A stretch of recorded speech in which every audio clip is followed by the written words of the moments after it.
Udah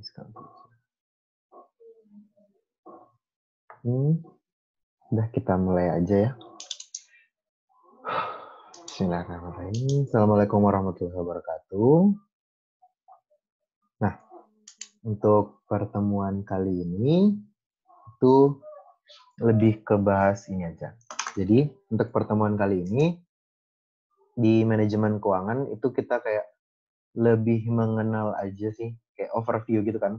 Kayak manajemen keuangan itu seperti apa gitu kan. Terus apa-apa aja sih yang terlibat di dalamnya, terus kenapa sih gitu kita belajar manajemen keuangan gitu kan. Nah, kita langsung mulai aja ya. Nah, jadi tunggu bentar. Kedengeran kan ya? Kalau misalnya ada yang masih kurang jelas terus minta dijelasin ulang juga nggak apa-apa kok. Nah, jadi manajemen keuangan itu sendiri, jadi kan namanya sendiri itu kan manajemen keuangan ya. Jadi manajemen keuangan ini itu di sini kita kayak belajar bagaimana sih simpelnya ya. Simpelnya itu bagaimana sih kita memanage keuangan gitu kan. Kayak kalau misalnya aku ada uang, tuh aku harus belanjain kemana aja. Terus kalau misalnya aku belanja ini bakal bermanfaat nggak ya buat aku? Kalau ini bermanfaat nggak ya? Ini bermanfaat nggak ya? Dan begitu pun selanjutnya gitu kan. Jadi lebih kayak mata kuliah atau pelajaran yang mengajarkan kita tuh gimana sih kalau misalnya kita pengen ngatur duit. Gitu kan. Nah, simpelnya sih kayak gitu. Kita pengen ngatur duit kayak gimana. Tapi kalau misalnya kita lihat di sini, jadi finance itu sendiri itu studi bagaimana orang atau pebisnis itu menilai sebuah investasi dan mengumpulkan modal untuk mendanai investasinya. Jadi kalau misalnya gampangnya itu kayak gini, oh dengan belajar manajemen keuangan, aku pengen tahu investasi-investasi apa aja sih yang bagus buat aku gitu kan ya. Terus kalau aku mau investasi di A atau investasi di B, itu aku ngumpulin modal atau istilahnya duitnya tuh dari mana gitu kan. Nah itu finance gitu kan. Kita belajar bagaimana sih mengambil keputusan yang baik. Seperti di sini dilihat kenapa sih kita belajar manajemen keuangan itu ya untuk membuat keputusan yang baik gitu kan ya. Kita lihat di sini making good decision gitu. Jadi aku pengen tahu, oh aku pengen investasi A nih atau investasi B misalnya. Terus investasi A sama investasi B ini itu dia butuh modal gitu kan. Nah, modalnya itu dari mana sih? Nah, itu yang akan kita pelajarin di manajemen keuangan. Secara simpelnya. Nah, kenapa tadi seperti aku bilang, kenapa sih kita belajar manajemen keuangan? Nah, kita belajar manajemen keuangan itu, ya tadi, bagaimana kita making good decision, gitu kan, atau membuat keputusan yang paling baik buat kita, gitu. Bentar, ini ada suaranya kan ya? Aku takut udah ngomong. Ada, Kak. Ada, oke. Nah, making good decision gitu kan. Jadi bagaimana kita membuat keputusan yang bagus. Jadi misalnya nih, aku punya duit misalnya 1 juta gitu. Oh, aku bagusnya duit 1 juta ini buat apa sih? Aku pikir-pikir dulu. Oh, kebutuhan pribadi. Kalau misalnya kebutuhan pribadi udah terpenuhi, oh kira-kira sisanya buat apa ya? Gitu kan. Bisa mau nabung atau misalnya mau beli barang atau apapun itu. Nah, kita mempertimbangkan di situ. Jadi dalam manajemen keuangan itu kita bisa mempertimbangkan, oh kira-kira aku kalau misalnya mau belanja atau apapun itu pembagiannya kayak gimana ya. Nah, untuk membuat keputusan yang paling bagus gitu. Nah, itu kenapa sih kita belajar manajemen keuangan. Jadi kayak tadi, contohnya kayak pebisnis. Oh, kalau misalnya aku pengen bisnis, itu keputusan yang paling bagus kayak gimana sih kalau misalnya bisnis itu udah jalan gitu kan. Makanya ada basic question atau pertanyaan dasar nih di manajemen keuangan. Kalau aku pengen investasi, baik jangka panjang atau jangka pendek, itu aku mending investasi apa gitu kan ya di sini. Aku mending investasi apa gitu kan. Nah, itu di manajemen keuangan kita akan belajar itu. Jadi kalau misalnya aku pengen investasi jangka panjang. Investasi jangka panjang tuh aku pengen apa ya gitu kan. Misalnya nih, ke bisnis misalnya. Oh investasinya itu aku pengen bangun pabrik baru gitu misalnya. Aku pengen bangun pabrik baru misalnya gitu kan. Atau misalnya aku pengen tambah pegawai. Jadi jangan apa ya? Jangan disimpelkan kalau investasi itu cuma sekedar oh beli saham, beli apa, beli apa. Nah, enggak. Jadi investasi itu di mana kita mengeluarkan biaya untuk mendapatkan imbal balik gitu kan. Itu investasi gitu kan secara gampangnya. Jadi kalau investasi itu bisa kayak beli rumah lagi itu investasi. Terus misalnya aku beli buku terus ku baca. Nah, itu juga investasi gitu kan. Jadi investasi itu bentuknya banyak. Jadi nggak semerta-merta kayak beli saham, beli reksadana gitu-gitu investasi. Nah, itu nggak luas. Nah, itu di sini pertanyaannya. Oh, aku mending investasi apa gitu kan ya. Apakah aku beli aset atau nambah aset atau misalnya nih aku beli aset nambah aset atau misalnya aku pengen beli saham gitu kan atau invest in stock gitu kan. Beli saham. Oh, investasi apa yang paling bagus? Nah, pertanyaan yang kedua, bagaimana kita mendanai investasi itu? Jadi, bagaimana sih kita mendanai investasi yang udah kita tentukan di awal gitu kan, di pertanyaan satu kan, investasi apa yang mau kita ambil gitu kan. Oh, misalnya aku mau bangun pabrik nih. Nah, di saat aku bangun pabrik itu, misalnya, nah, aku mikir, bagaimana sih aku dapat modal buat bangun pabrik? Kan buat bangun pabrik, itu butuh duit gitu kan istilahnya. Oh, nah, gimana nih aku mendanai si investasiku ini? Apakah dari modal pribadi, atau misalnya aku ngutang gitu misalnya. Atau dalam hal ini perusahaan bisa, oh apakah aku harus nerbitin saham lagi, atau malah nerbitin obligasi atau surat utang gitu kan. Kita kan udah belajar di AKM, bond kan ya. Salah satu contoh mengumpulkan modal. Jadi pertanyaan kedua tuh, oh aku mendanai investasiku itu gimana sih gitu kan caranya. Bagaimana sih aku mendanai investasi yang udah aku tentuin di pertanyaan nomor satu. Aku pengen bangun pabrik. Oh, karena aku masih punya uang gitu kan istilahnya. Yaudah aku pakai modal pribadi. Itu bisa juga gitu kan. Atau penyertaan dana langsung gitu. Oh, aku bangun pabrik pakai modal sendiri. Atau misalnya utang. Oh, aku utang nih 10 juta. Nah, udah mendanai investasi itu. Terus timbullah pertanyaan yang ketiga. Bagaimana sih mengelola investasi atau dalam hal ini bisa berupa cash gitu kan ya, karena yang paling bisa dikelola dalam investasi itu cash-nya gitu kan. Nah, bagaimana sih cara terbaik kita mengelola kas gitu. Artinya kalau misalnya nih, aku kan bangun bangun apa? Aku kan bangun pabriknya kan pakai utang gitu misalnya kan. Aku bangun pabriknya pakai utang. Nah, utang kan harus bisa aku kelola. Gimana caranya uang masuk sama uang keluar itu, jadi bagaimana caranya uang masuk sama uang keluar itu bisa aku kelola dengan baik, biar apa? Biar aku masih bisa bayar utangku gitu istilahnya. Jadi kayak aku masih bisa bayar utang yang apa istilahnya tuh utang yang aku udah canangkan di awal gitu. Jangan sampai terutama kalau utang ya. Jangan sampai kita udah utang tapi nggak bisa bayar gitu kan.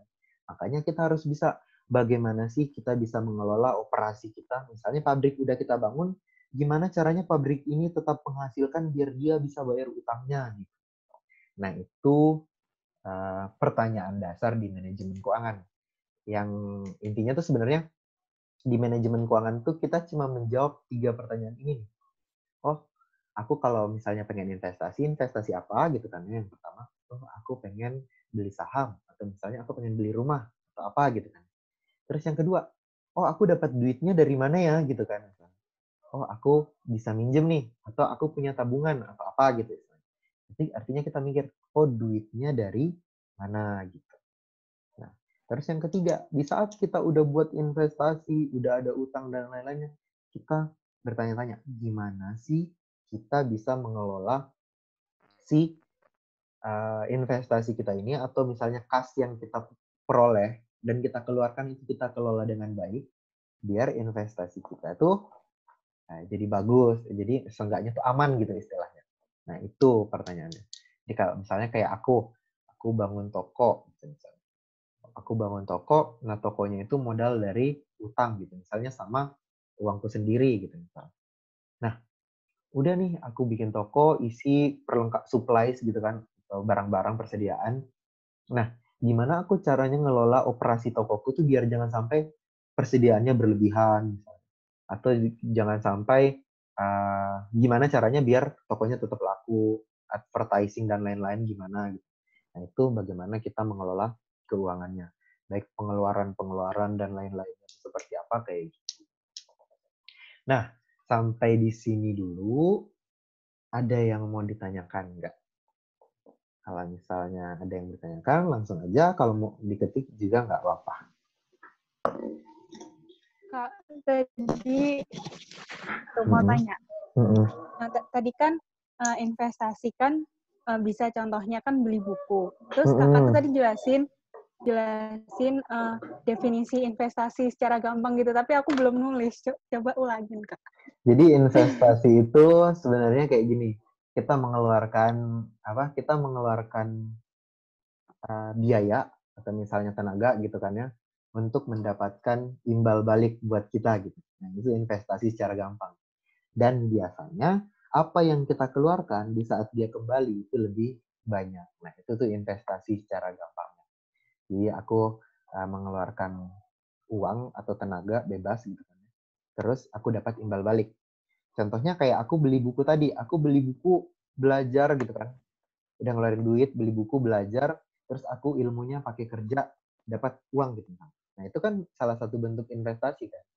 Investasi ke diri sendiri. Nah, kayak gitu. Oke, makasih Kak. Iya, sama-sama. Ada lagi nggak yang mau ditanyakan? Ada yang mau ditanyakan? Kita lanjut. Nah, itu basicnya sih.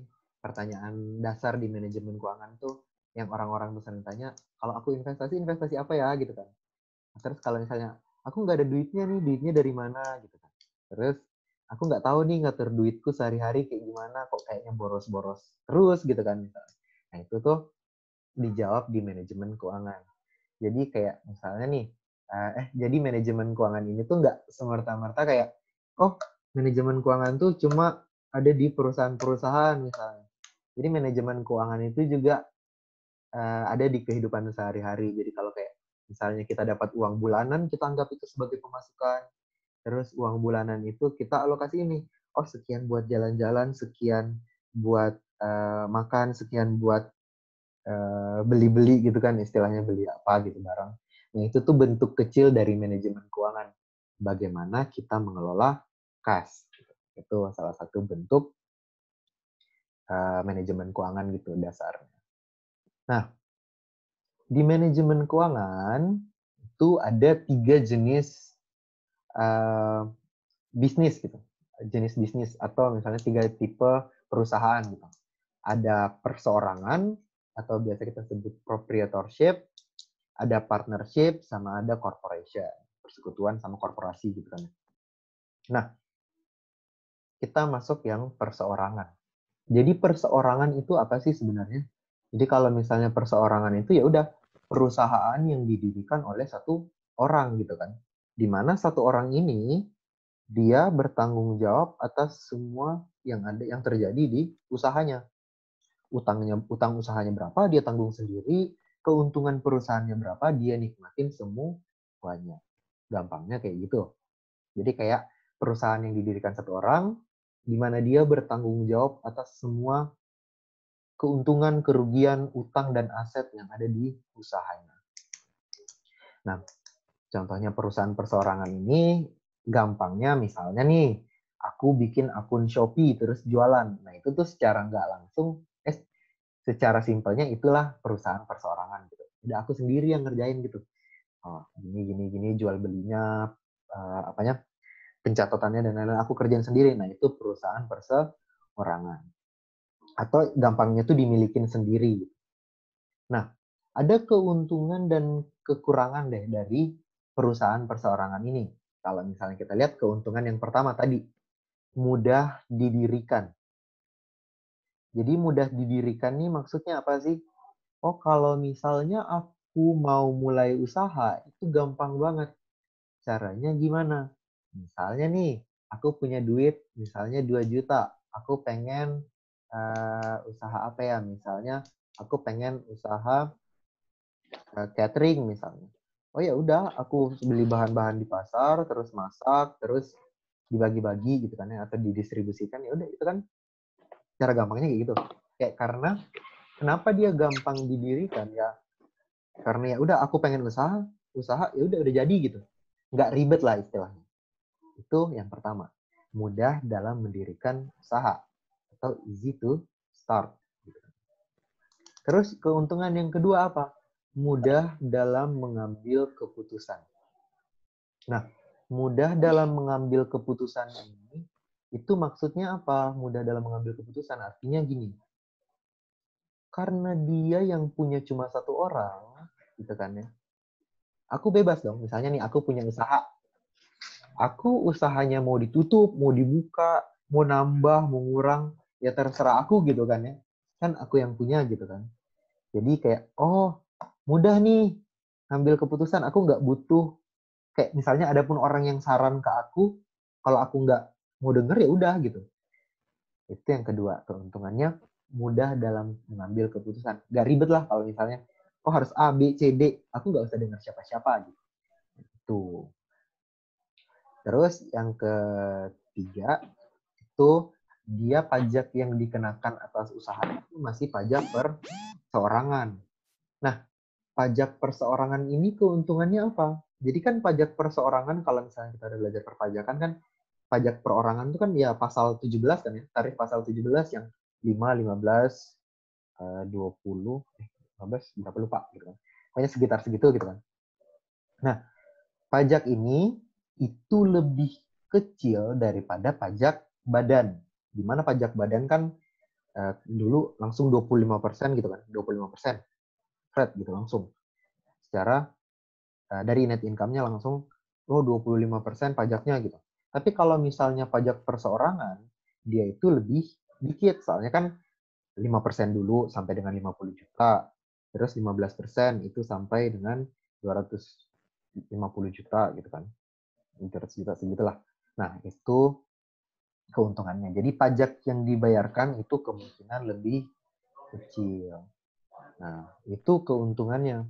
Jadi mudah didirikan, mudah dalam mengambil keputusan, dan yang terakhir itu dia pajaknya masih pajak perseorangan. Jadi lebih kecil lah daripada pajak badan. Nah, tapi kekurangannya atau kelemahannya gitu kan. Kita bertanggung jawab penuh nih. Artinya bertanggung jawab penuh ini apa? Kayak tadi, tokonya untung kita seuntung-untungnya, tapi kalau rugi serugi-ruginya gitu kan.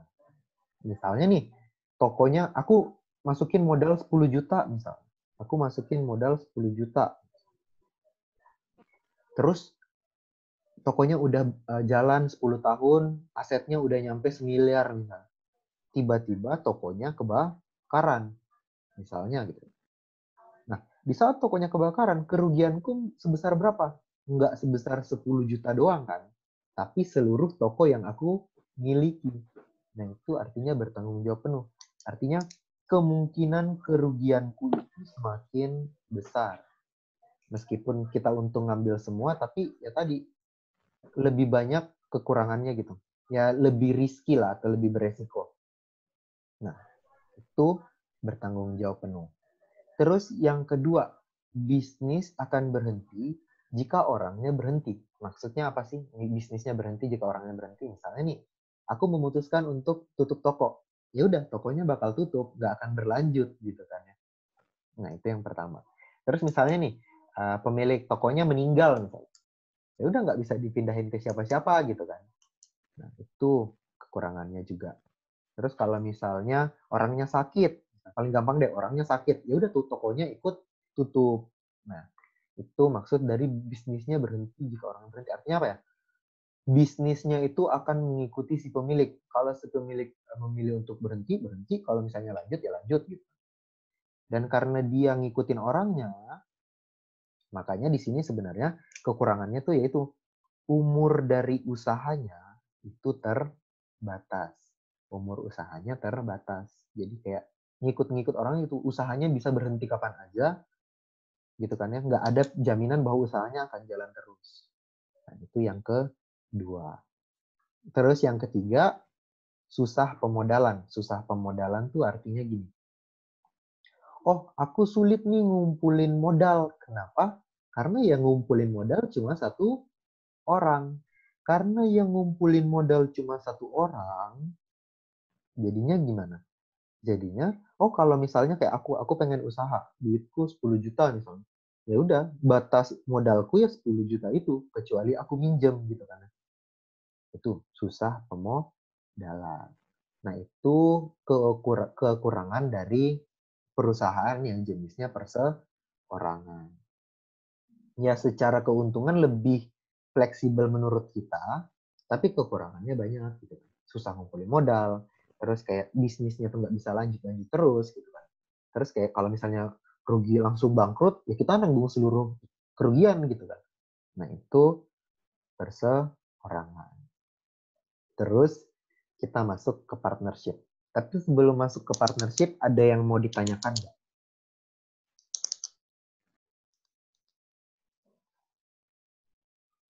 Enggak. Oke, kita langsung lanjut ke partnership kalau gitu ya. Nah, jadi partnership itu tadi, kalau yang tadi perseorangan itu didirikan oleh satu orang, partnership ini itu bisa didirikan oleh 2 orang atau lebih. Jadi bisa didirikan 2 orang atau lebih. Jadi mau dia 3 orang, 10 orang, 100 orang. Kalau dia mau modelnya partnership, ya tetap partnership gitu kan. Nah, partnership ini itu dibagi menjadi 2. Ada general partnership, ada limited partnership.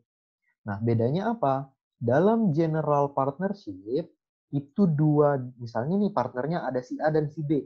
Nah, di general partnership ini, si A dan si B ini dua-duanya masukin modal, dua-duanya kerja. Artinya kan mereka menyumbang hal yang sama gitu.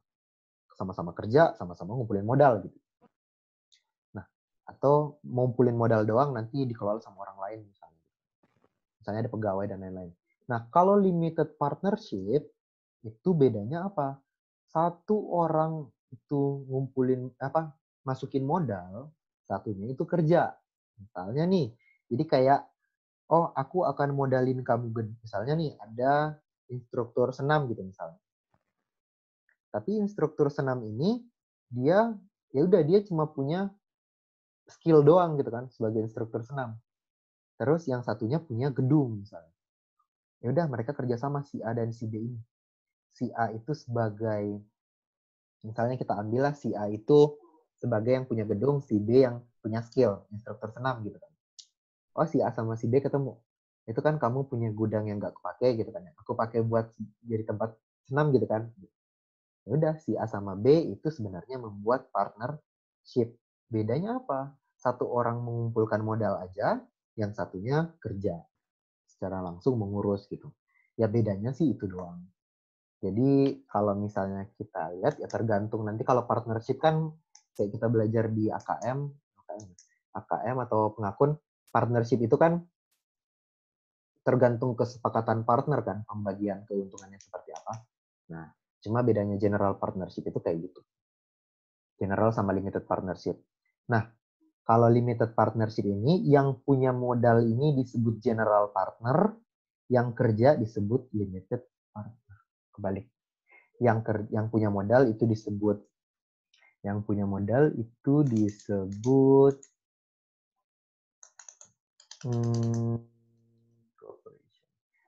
partnership.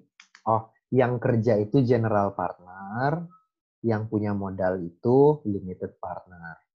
Jadi kayak dia udah di modalnya aja. Nah, keuntungan dan kerugiannya apa kalau misalnya dia partnership? Nah, keuntungannya kalau partnership itu kurang lebih hampir sama si proprietorship atau perseorangan. Kalau partnership itu sama, easy to start. Artinya dia gampang dimulai. Ya udah, kayak aku sama temanku ngumpul bikin usaha gitu kan ya. Ya udah, itu usahanya jalan gitu kan.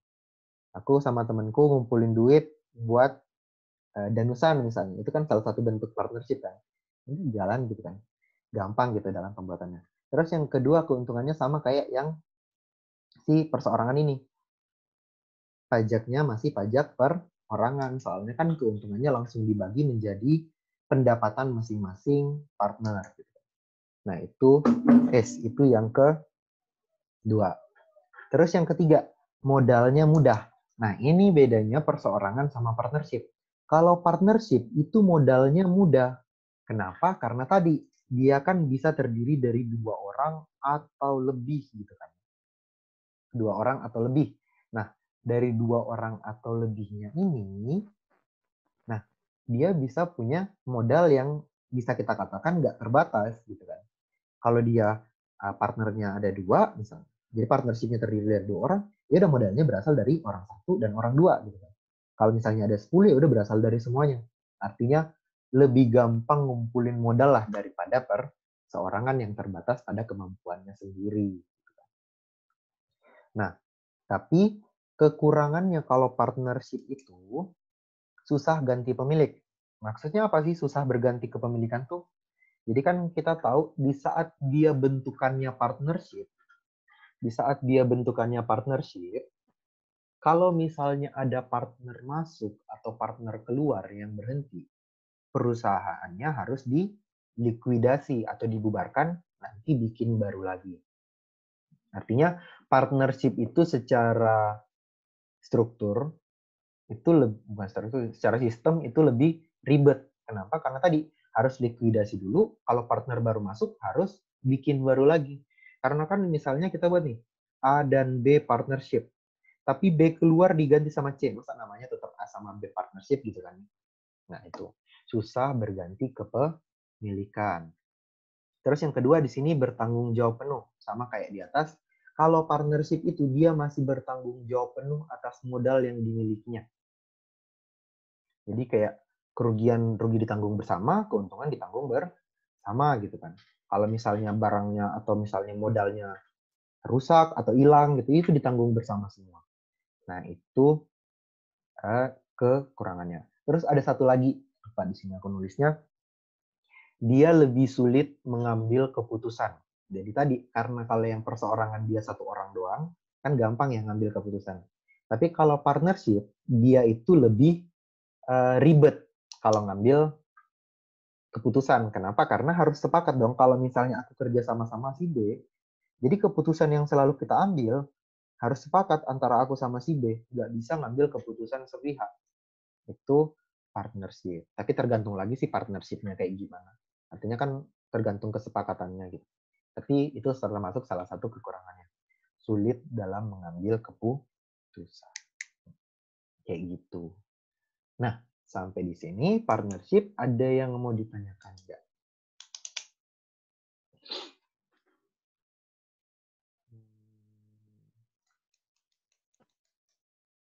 Oke, kalau misalnya nggak ada yang ditanyakan, nah sekarang kita masuk ke corporation. Corporation atau korporasi itu lebih membahas tentang, perusahaan nih, dia berbentuk korporasi. Nah, perusahaan yang didirikan dengan bentuk korporasi ini, dia mengumpulkan modal dengan cara menjual saham gitu kan. Artinya kan dia badan yang legal gitu kan.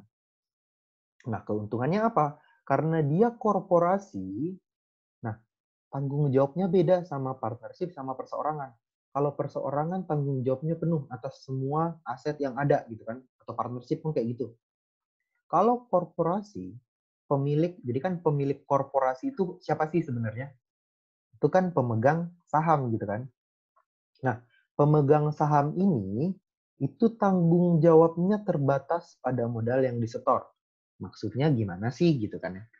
Misalnya nih, aku beli saham 1 juta misalnya. Jadi sahamku nilainya 1 juta.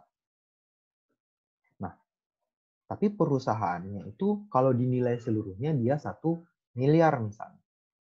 Nah, Kalau perusahaan ini tiba-tiba bangkrut, kerugianku sebesar berapa? Aku kan nggak ikut menanggung semua 1 miliar itu kan.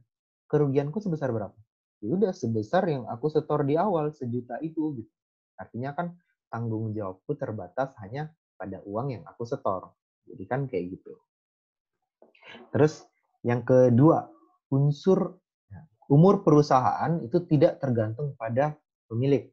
Artinya umur perusahaannya itu akan terus berlanjut. Kenapa? Karena kalau misalnya perusahaan itu kan bakal lanjut terus gitu kan. Mau sahamnya, misalnya nih aku pemegang saham. Misalnya ada si A nih, si A dia punya saham 1 juta. Terus si A tiba-tiba meninggal gitu kan. Nah, di saat si A meninggal, apakah perusahaannya bubar? Enggak. Orang perusahaannya kan terpisah sama si pemilik kan. Artinya di saat si A punya saham 1 juta ini dia meninggal, ya udah saham 1 jutanya ini ya tetap jadi punya dia meskipun dia meninggal, bisa dia wariskan, bisa dia serahkan ke orang lain gitu kan. Artinya apa? Umur perusahaan itu nggak terikat sama pemiliknya tadi, karena pemilik itu tadi pemegang saham kalau korporasi. Terus yang ketiga, easier to transfer ownership. Dia lebih gampang berpindah pemilik. Kenapa? Karena yang tadi aku jelasin, pemilik itu kan diwakilkan sama saham kan. Nah, kita lihat kan saham itu diperjualbelikan secara bebas. Nah, apakah misalnya nih aku punya saham di A, terus aku jual ke temanku, apakah perusahaannya bubar? Kan enggak. Perusahaannya nggak mikir, ini saham mau dipegang siapa, aku nggak mikir gitu kan. Makanya dia lebih gampang berpindah ke pemilikan. Karena dia bergampang berpindah ke pemilikan tadi, yang tadi mendukung yang di atas. Umur perusahaan itu tidak tergantung dari pemilik. Terus yang terakhir modalnya mudah. Ya jelas lah kan ya. Yang beli saham ada berapa, sahamnya tuh ada berapa juta. Gitu kan. Aku misalnya mau ngumpulin modal 1 miliar. Aku ngejual saham 1 juta lembar. Ya udah harganya berarti 1.000 per lembar gitu kan. Udah segampang itu gitu ngumpulin modal. Sisa jual saham. Nah, tapi kelemahannya apa? Di samping yang tadi, kelemahannya itu kan kalau misalnya orangnya banyak susah ngambil keputusan kan. Makanya kan kita mengenal ada istilah board of director gitu kan. Itu untuk mewakili pemegang saham buat ngambil keputusan. Nah, di samping itu apa? Regulasinya lebih banyak. Artinya aturan-aturan yang mengatur tentang pendirian perusahaan, tentang kegiatan perusahaan itu kan aturannya banyak ya, yang ngatur atau regulasinya itu lebih banyak. Makanya dia menjadi salah satu hambatan lah istilahnya di korporasi ini. Itu yang pertama, mau tanya general partner run the business only atau ikut taruh modal juga. Jadi general partner tergantung kesepakatannya sih. Biasanya kalau misalnya dia general partner, dia kerja juga gitu. Jadi artinya dia ikut ngurus perusahaan. Meski kalau misalnya pun dia pun ikut sertain modal juga nggak masalah gitu. Cuma bedanya kayak gitu. Kalau misalnya limited partnership, satu kerja satu enggak, kayak gitu. Nah, terus kita balik ke korporasi, regulasinya lebih banyak tadi itu akan menjadi hambatan. Kayak tadi susah mendirikan perusahaan. Kayak kita tahu aturan mendirikan persero kan minimal penyertaan modal berapa gitu kan? Kalau nggak salah 1 miliar apa ya? Penyertaan modal untuk bikin persero. Terus banyak lagi saat perusahaannya udah berdiri ada aturan-aturan misalnya keselamatan pabrik lah, apalah gitu kan. Itu menjadi hambatan buat korporasi dalam menjalankan usahanya. Terus yang kedua, ada namanya double taxation atau pajak berganda. Nah, jadi pajak berganda ini apa? Di saat perusahaan mendapatkan yang namanya income, itu kan udah dikenakan pajak badan kan? Kan ya? Nah, terus di saat mereka udah kena pajak badan net income ini, net income itu kemudian dibagikan ke pemilik itu dalam bentuk apa? Dividen. Tapi kita juga tahu di saat orang dapat dividen itu dikenakan pajak lagi kan ya, atau pajak dividen kan. Jadi apa? Oh, income yang udah awalnya didapat itu udah dikenain pajak badan, pas dibagi ke kita sebagai pemilik itu kena pajak dividen lagi. Artinya apa? 2 kali dong dipajakin. Nah, itu menjadi kekurangan karena dia 2 kali pajakin. Pajak badan atau pajak perusahaan dan pajak dividen. Nah, itu untuk 3 jenis bisnis. Ada yang mau ditanyakan? Kak mau tanya. Mm-mm. Kan yang di limited partnership kan ada yang punya modal, ada yang kerja. Nah, gimana caranya ngebedain itu padahal kan mereka nggak punya saham? Nah, jadi itu kan nandainnya pakai apa? Kan kayak tadi aku bilang, kalau partnership itu lebih fleksibel. Artinya gini, dia sesuai kesepakatannya aja. Misalnya aku sama kamu nih bikin usaha. Ya udah, aku adanya duit nih, aku nggak bisa ngapa-ngapain. Ya udah, aku ngasih kamu duit, kamu yang kerja gitu. Misalnya gitu kan. Atau begitupun sebaliknya. Atau misalnya kita berdua ngumpulin modal, tapi aku nggak bisa kerja. Ya udah, aku punyanya modal aja, kamu punya modal sama kerja. Ya udah, pembagian keuntungannya nanti baru kita atur gitu kan. Jadi kalau misalnya nandain siapa yang limited partner, siapa yang general partner, ya itu tergantung kesepakatan partnership-nya. Itu juga bisa dilihat, oh satunya kerja, satunya enggak. Kayak gitu. Oke, thank you. Sama-sama. Ada lagi nggak yang mau ditanyakan? Nah, terus kita lanjut dikit. Nah, sekarang ada yang namanya financial manager. Financial manager itu orang yang ngurusin keuangannya bisnis, gitu kan? Atau kita sendiri sebagai financial manager pribadi gitu kan, untuk diri kita sendiri. Nah, itu tujuannya untuk apa? Tujuan financial manager atau tujuan kita mengatur atau memanage keuangan itu sebenarnya hanya di sini. Maximize shareholder wealth. Atau gampangnya, memaksimalkan kekayaan. Ya tujuannya aku ngatur duit pemasukan pengeluaran, yaitu buat memperkaya diri istilahnya gitu kan. Kayak ngapain aku investasi dan lain-lain kalau aku malah rugi? Ngapain aku bikin usaha kalau aku tujuannya buat rugi? Kan tujuannya semua buat untung atau memaksimalkan kekayaan. Jadi kenapa orang-orang capek-capek belajar manajemen keuangan ya itu. Biar bagaimana caranya aku bisa memaksimalkan kekayaan. Artinya mengoptimalkan aku punya duit nih segini. Nah, duitnya aku perbanyak lagi gimana caranya gitu. Aku investasi kah atau misalnya aku usaha gitu kan. Nah, itu tujuan utama dari financial manager. Nah, kita lanjut. Nah, di manajemen keuangan itu ada 5 basic principle atau 5 prinsip dasar manajemen keuangan. Jadi 5 prinsip ini itu yang membangun manajemen keuangan secara umum gitu kan. Kayak apapun yang kita lakukan atau apapun materinya itu seenggaknya menyangkut salah satu atau beberapa dari prinsip manajemen keuangan ini. Nah, ini yang nanti yang kita harus pahami karena selama kalian belajar manajemen keuangan nanti sampai UAS pun gitu kan. Ini tuh bakal tetap kepake pemahaman yang ada di sini gitu. Nah, itu yang pertama nih. Prinsip yang pertama itu money has a time value.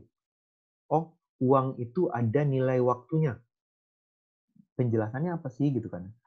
Maksudnya kayak gini, uang yang ada sekarang itu nilainya di masa depan itu akan berbeda atau nilai uang di masa depan tidak akan sama dengan nilai uang saat ini. Maksudnya gimana sih? Misalnya kita lihat di sini. Di 2010 aku punya uang 10.000 gitu. Nah, di 2020 nilai uangku ini akan lebih besar daripada 10.000 atau tidak sama dengan 10.000. Nah, artinya apa? Nilai uang sekarang dan nilai uang di masa depan itu akan lebih besar nilai uang di masa depan. Nah, kok bisa gitu kan? Nah, itulah ada yang namanya time value. Time value di sini itu adalah nilai di saat kita menginvestasikan 10.000 ini, itu akan nilainya di masa depan lebih dari 10.000. Paling gampangnya itu contohnya ini nih, interest atau bunga gitu kan.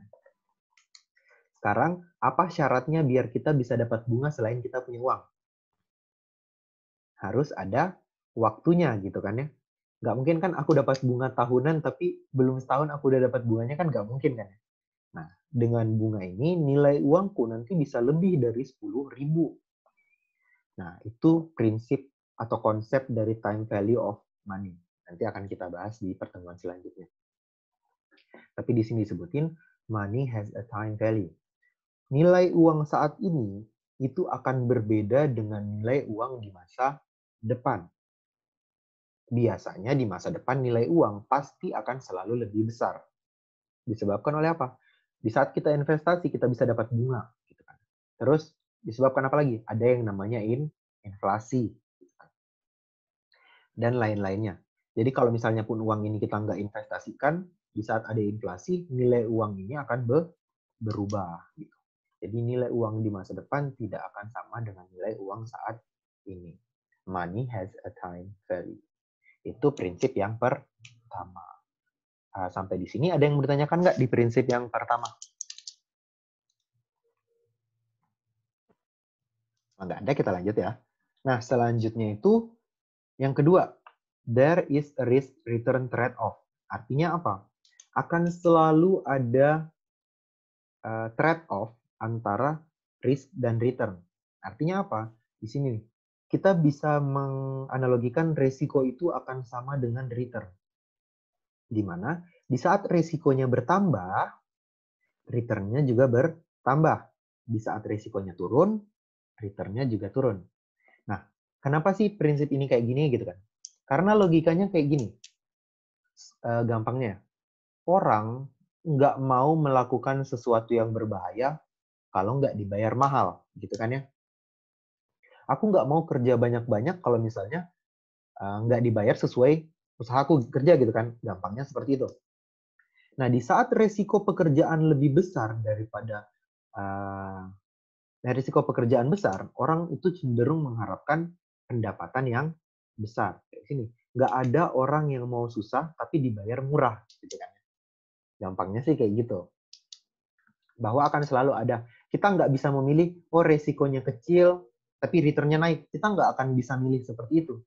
Akan selalu ada trade-off. Di saat kita resikonya naik, pasti return kita naik. Di saat kita pengen returnnya yang rendah, pasti resikonya juga rendah. Nah, mungkin ada yang nanya return itu apa? Return itu imbal balik atau feedback-nya buat aku. Misalnya aku investasi 100.000, baliknya ke aku berapa sih gitu kan. Nah, itu. Nah, jadi di saat resiko makin gede, return juga makin gede. Nah, seperti itu. Jadi kalau misalnya apa ya? Biasanya itu resiko akan mengikuti pendapatan. Misalnya nih, kalau misalnya ada yang nanya, tapi kok manajer yang kerjanya di kantoran doang resikonya kan kecil gitu kan. Nah, sekarang tapi kok gajinya gede. Padahal karyawan, misalnya karyawan yang tiap hari kerjanya misalnya karyawan kuli lah, misalnya kuli, itu kan kerjanya apa? Kerjanya kan buat diri dia sendiri gitu. Maksudnya agak berbahaya gitu kan misalnya. Misalnya dengan peralatan-peralatan kayak gitu, terus kerjanya yang lingkungannya berbahaya gitu kan. Kok gajinya lebih sedikit gitu kan, padahal resikonya lebih gede. Nah, kita melihat resiko di sini itu bukan dari resiko yang dikenakan perorangan kalau misalnya dalam bisnis itu. Kenapa gaji direktur gede, padahal dia cuma di kantoran resikonya kecil gitu kan. Tapi gajinya gede. Sementara karyawan resikonya lebih besar, kok gajinya lebih sedikit. Nah, sekarang kita lihat gini. Misalnya ada karyawan di cabang A. Kalau karyawan tersebut berbuat salah, paling yang jelek namanya cabang A doang kan gitu kan. Atau misalnya dia kecelakaan misalnya. Oh kan yang terkena dampaknya kan diri sendiri gitu kan. Nah, beda kalau direktur. Di saat direktur salah dalam mengambil keputusan, itu dampaknya bisa satu perusahaan. Resiko dari keputusan yang diambil seorang direktur itu dampaknya lebih besar daripada keputusan yang diambil karyawan gitu. Makanya return direktur lebih gede. Gampangnya sih seperti itu. Nah, itu risk return trade-off. Terus yang ketiga, cash flow is source of value. Oke, bentar. Jadi cash flow is source of value. Nah, sekarang gini. Kata-katanya menyebutkan arus kas itu adalah sumber dari nilai. Jadi nilai apa sih? Ini nilai perusahaannya. Nah, di sini menyebutkan kalau misalnya yang menjadi source of value itu adalah cash flow. Atau kita bisa bahasakan cash aja kan ya. Nah, berarti dia menyebutkan apa dong? Dia menyebutkan kalau profit itu nggak sama dengan cash. Kenapa? Karena profit itu bisa saja profit, tapi tidak menerima cash. Kan kita menerapkan prinsip accrual kan. Bisa aja aku untung, revenue, tapi dia masih akun receivable. Belum ada duitnya kan. Tapi cash itu kan udah ada duitnya. Nah sekarang kenapa cash flow is source of value? Cash sumber value karena dia dapat digunakan untuk meningkatkan perusahaan secara langsung. Gampangnya kayak gini. Aku kalau mau bangun pabrik butuh apa? Butuh uang kan, gitu kan. Aku mau nambah karyawan harus ada uang buat gaji karyawan, gitu kan. Tapi itu cuma bisa disediakan dari uang itu sendiri gitu. Kalau uangnya ada. Tapi kalau misalnya mau dia net income-nya 10 miliar, tapi semuanya akun receivable, kan duitnya nggak ada kan. Kita nggak bisa ngembangin apa-apa kan. Makanya dia nyebut kalau uang itu is source of value atau istilahnya tuh cash is king gitu kan. Uang adalah raja. Karena apa? Uang itu bisa dimanfaatkan langsung untuk investasi, meningkatkan perusahaan dan lain-lainnya, bayar utang gitu kan. Kita kan nggak bisa, intinya kayak gini deh. Aku nggak bisa makan pakai net income doang gitu. Aku butuhnya uangnya gitu kan, bukan net income-nya kayak gitu. Itulah kenapa disebut cash flow is source of value. Itu yang ketiga. Terus prinsip nomor 4, market price reflect information. Atau dia menyebutkan kayak gini, harga yang ada di pasar itu digambarkan oleh informasi-informasi yang beredar di pasar. Nah, begitupun sebaliknya, informasi yang beredar itu akan secara nggak langsung membentuk harga pasar. Atau kita bisa simpelkan, harga pasar itu sama dengan informasi. Di mana di saat informasi yang beredar itu bagus, harganya naik. Informasi yang beredar buruk, harganya malah turun. Nah, sekarang maksudnya kayak gimana sih? Maksudnya kayak gini nih. Misalnya aku punya, misalnya nih ada toko, tapi orang-orang sering gosipin, jangan beli di toko itu gitu. Jualannya, misalnya toko buah ya, jangan beli di toko itu gitu. Buahnya kayak udah mau busuk gitu, gini-gini. Jadi dampaknya kayak gimana? Tokonya sepi, karena tokonya sepi, orangnya biar buahnya nggak mubazir, dia jual dengan harga murah. Itulah, di saat informasi yang beredar jelek, harga bisa turun. Begitupun sebaliknya, kalau informasinya bagus, mau dia pasang harga mahal pun, orang-orang tetap mau beli. Contohnya, kita lihat Apple gitu misalnya. Produk Apple tuh udah terkenal dengan, oke, dia udah punya nama, terus quality-nya tuh udah bagus gitu. Dan buat orang-orang tuh udah pada tahu gitu Apple itu. Artinya apa? Apple mau harganya mahal pun masih ada yang beli gitu kan. Karena apa? Orang tahu bahwa barangnya itu bagus. Good info makes good price. Nah, itu market price reflect information.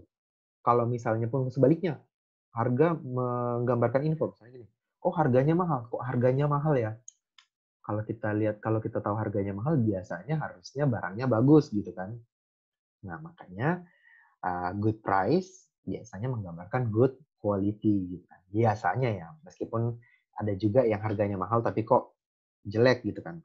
Ada kadang-kadang kayak gitu. Tapi kan secara nggak langsung ke sebagian besar, hampir semuanya tuh digambarkan oleh informasi yang beredar. Market price reflect information. Nah, terakhir, individual respond to incentive. Artinya gini, orang-orang itu bakal selalu bergerak kalau ada insentif. Gampangnya kayak gini, kalau ada insentif, orang tuh cenderung kerjanya bagus. Kalau nggak ada insentif, orang cenderung kerjanya buruk. Gampangnya kayak gini, orang kadang-kadang malas lembur kalau lemburnya nggak dibayar gitu kan. Beda halnya sama orang yang lemburnya dibayar, dia pasti semangat dong. Soalnya mikir, oh aku dibayar nih, makanya kerja aku harus bagus. Tapi kalau misalnya nggak ada insentif, ya udah kerjanya biasa-biasa aja gitu. Itu individual respond to incentive. Orang yang dibayar lebih atau diberi insentif, itu cenderung kerjanya bagus. Tapi orang yang tidak diberi insentif atau bayarannya dikit, cenderung kerjanya buruk gitu kan. Nah, terus insentif ini itu bisa dalam bentuknya bisa reward, bisa punishment ya. Artinya gini, kalau reward tuh tadi, kalau dia kerjanya bagus dikasih hadiah, kalau jelek nggak ada apa-apa gitu. Tapi punishment tuh, misalnya dia kerjanya bagus nggak apa-apa, tapi kalau kerjanya buruk, dia bisa dipecat misalnya, atau misalnya turunin gajinya gitu. Jadi reward and punishment, insentif itu bisa berbentuk reward sama punishment. Terus, nah dari kerja buruk ini, kalau misalnya nih kita nggak kasih insentif, dari kerja buruk ini, itu mungkin timbul yang namanya agency cost. Nah, penjelasan dikit, agency cost itu apa? Agency cost itu adalah kerugian yang timbul di saat karyawan itu cenderung kerjanya menguntungkan diri sendiri daripada menguntungkan perusahaan. Contohnya kayak gimana? Misalnya nih, ya udah karena misalnya bayarnya udah tetap, misalnya ya udah dia malas-malasan aja. Itu kan malah merugikan perusahaan. Atau misalnya direksi nih, atau direktur misalnya. Direktur, oh karena ini dimanfaatin buat perjalanan dinas kemana-mana. Perjalanan dinas. Buat studi banding kemana-mana gitu kan. Padahal itu sebenarnya cuma liburan gitu ya, berkedok studi banding. Nah itu agency cost. Nanti bagaimana menangani agency cost ini, itu beda lagi bahasannya. Tapi agency cost itu tadi seperti itu. Di saat karyawan atau manajemen perusahaan itu lebih mementingkan kepentingan pribadi dibanding kepentingan perusahaan, sehingga menyebabkan kerugian. Nah, itu 5 prinsip dasar manajemen keuangan. Ada yang mau ditanyakan nggak? Boleh tolong ulangin yang agency cost nggak? Agency cost ya? Oke. Nah, jadi agency cost itu adalah kerugian yang timbul akibat manajemen, baik itu karyawan atau manajer gitu kan, lebih mementingkan kepentingan pribadi daripada kepentingan perusahaan, kepentingan perusahaan, udah itu aja. Tadi, sehingga menyebabkan kerugian itu. Nah, itu agency cost. Oke, makasih Kak. Oke, ada lagi nggak sebelum kita masuk financial market? Aku mau tanya. Oke. Kan kalau nggak ada insentif, nanti kan bisa timbul agency cost. Nah, tapi kan kalau dia pakai insentif, terus berarti kan perusahaan juga ngeluarin cost buat bayar insentif itu kan? Ya, kayak tadi aku bilang, insentif berarti itu. Dua-duanya ada? Insentif dua-duanya ada cost-nya? Jadi insentif itu kan tadi bisa berupa reward, bisa berupa punishment kan. Jadi kayak, oh bisa aja kita ngasih bonus gitu kan, kalau dia kerjanya bagus. Bisa aja kita kasih hukuman kalau dia kerjanya buruk gitu kan, reward and punishment gitu kan. Nah, agency cost ini tadi bukan gini, bukan dia jadi kayak apa ya? Agency cost itu dia lebih ke memanfaatkan memanfaatkan kegiatan yang udah ada untuk kepentingannya sendiri. Misalnya nih, harusnya dia studi banding gitu misalnya. Misalnya emang udah dianggarin studi banding, misalnya perusahaan minyak gitu kan ya, Pertamina misalnya, harusnya studi banding ke perusahaan luar negeri gitu misalnya. Nah, di saat dia ke sana, dia malah nggak mendapatkan hasil apa-apa. Malah dia lebih banyak jalan-jalannya gitu istilahnya. Jadi apa? Dia tidak mengoptimalkan yang harusnya dioptimalkan. Itu agency cost. Jadi lebih ke memanfaatkan fasilitas yang ada untuk kepentingan pribadi yang malah merugikan si perusahaan itu. Bukan ya tapi bisa juga sih sengaja misalnya studi bandingnya dibanyak-banyakin misalnya biar dia bisa kemana aja gitu. Bisa aja. Nah makanya tadi agency cost ini itu harus benar-benar diperhatikan. Kita sebagai pemilik jangan sampai misalnya nih kita punya toko, jangan sampai toko kita misalnya aku punya toko terus punya karyawan, tapi karyawannya itu jutek misalnya. Jadi orang-orang malas beli di toko kita. Nah, ini tuh salah satu bentuk dari agency cost. Jadi di saat karyawan tuh nggak fokus ke tujuan utama perusahaan buat maksimalin pendapatan. Tapi Kak, berarti kalau misalnya yang adanya insentif juga nggak menutup kemungkinan terjadinya agency cost kan? Ya, cuma seenggaknya bisa meminimalisir. Agency cost itu kemungkinannya selalu ada. Ya tergantung orangnya sendiri gitu, manajemennya seperti apa ya agency cost itu. Bentuk agency cost itu misalnya korupsi kan secara langsung agency cost gitu kan. Dia yang menyelewengkan keuntungan perusahaan buat keuntungan pribadi. Nah, itu juga udah agency cost. Perusahaan malah rugi, dia yang untung gitu. Makasih, Kak. Ya, sama-sama. Makasih. Ya, ada lagi nggak sebelum kita masuk financial market? Nah, kita masuk financial market. Jadi, financial market itu pasar keuangan, di mana ada nih financial market itu tempat terjadinya transaksi keuangan, bisa investasi, bisa utang, bisa pokoknya apapun kegiatan-kegiatan keuangan itu terjadi di financial market atau pasar keuangan. Nah, ada 3 pihak yang terlibat di financial market. Ada namanya saver, ada namanya intermediary, sama ada yang namanya borrowers. Nah, ini 3 pihak yang terlibat di pasar keuangan atau financial market, di mana saver itu adalah pihak yang menyetorkan dana atau menyetorkan modal atau invest uangnya lah, masukin duit gitu kan. Terus borrowers itu kan peminjam ya, itu pihak yang memperoleh modal dari pasar keuangan nanti bakal dibalikin lagi gitu kan. Artinya peminjam lah istilahnya. Nah, terus intermediaries.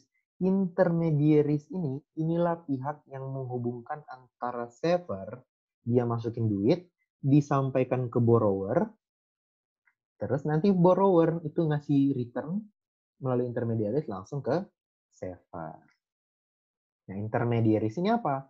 Intermediaries ini adalah pihak yang menghubungkan antara si saver dan si borrower.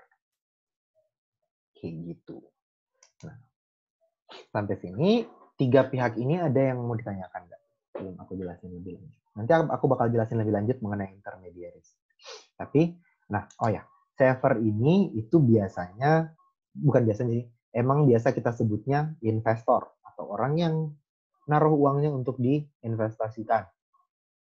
Nah, kalau borrower ini itu biasanya perusahaan pada umumnya. Jadi kalau misalnya perusahaan butuh modal, dia bisa melalui intermediaries itu untuk dapat modalnya si saver. Nah, intermediaries inilah itu yang banyak bentuknya. Nah, nanti bakal aku jelasin. Nah, tapi secara umumnya pasar keuangan itu bekerja seperti ini. Di mana si saver investasi uangnya dimasukin gitu kan ya. Nanti melalui intermediaries, uangnya itu akan diterima sama si borrower.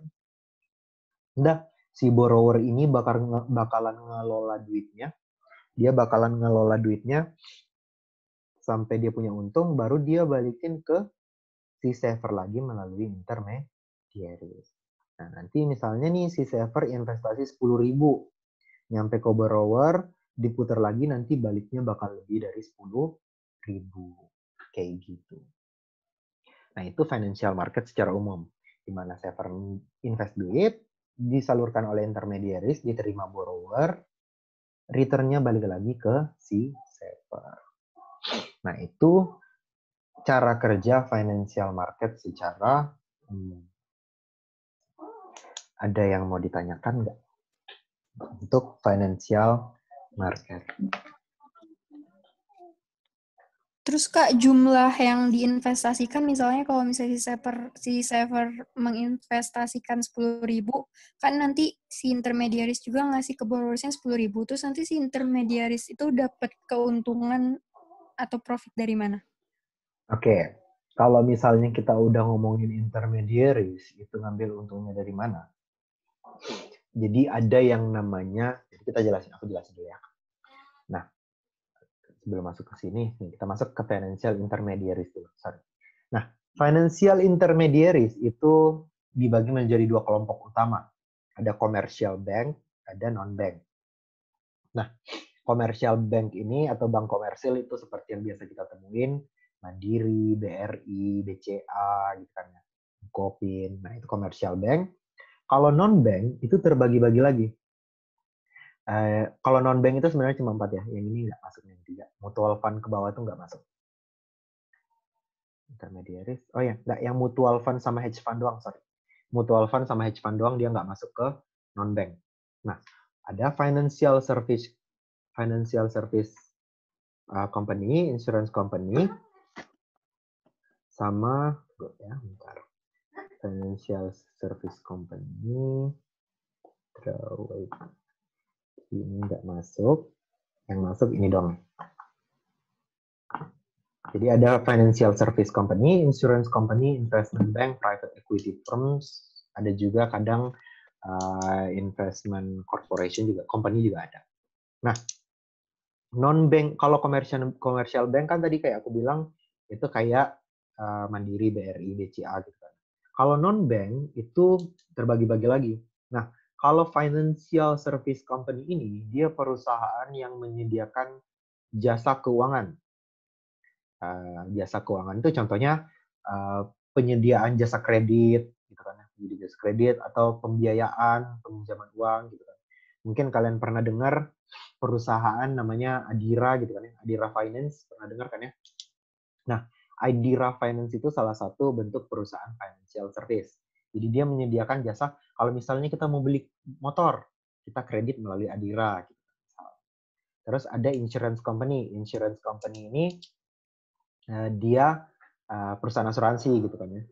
Contohnya BPJS, terus asuransi lainnya AXA, terus Manulife gitu-gitu kan ya. Itu kan perusahaan asuransi. Terus investment bank ini itu bisa berupa bank investasi, itu bisa kayak tempat di mana kita transaksi jual beli saham atau investasi atau bond gitu kan. Terus private equity firms ini perusahaan yang dia menyediakan pendanaan buat startup yang bingung mau nyari duit. Kan kalau startup butuh modal gede kan. Nah, itu private equity firms. Nah, jadi sekarang pertanyaannya financial intermediaries itu dapat keuntungan dari mana sih? Nah, financial intermediaries itu dapat keuntungan dari sini.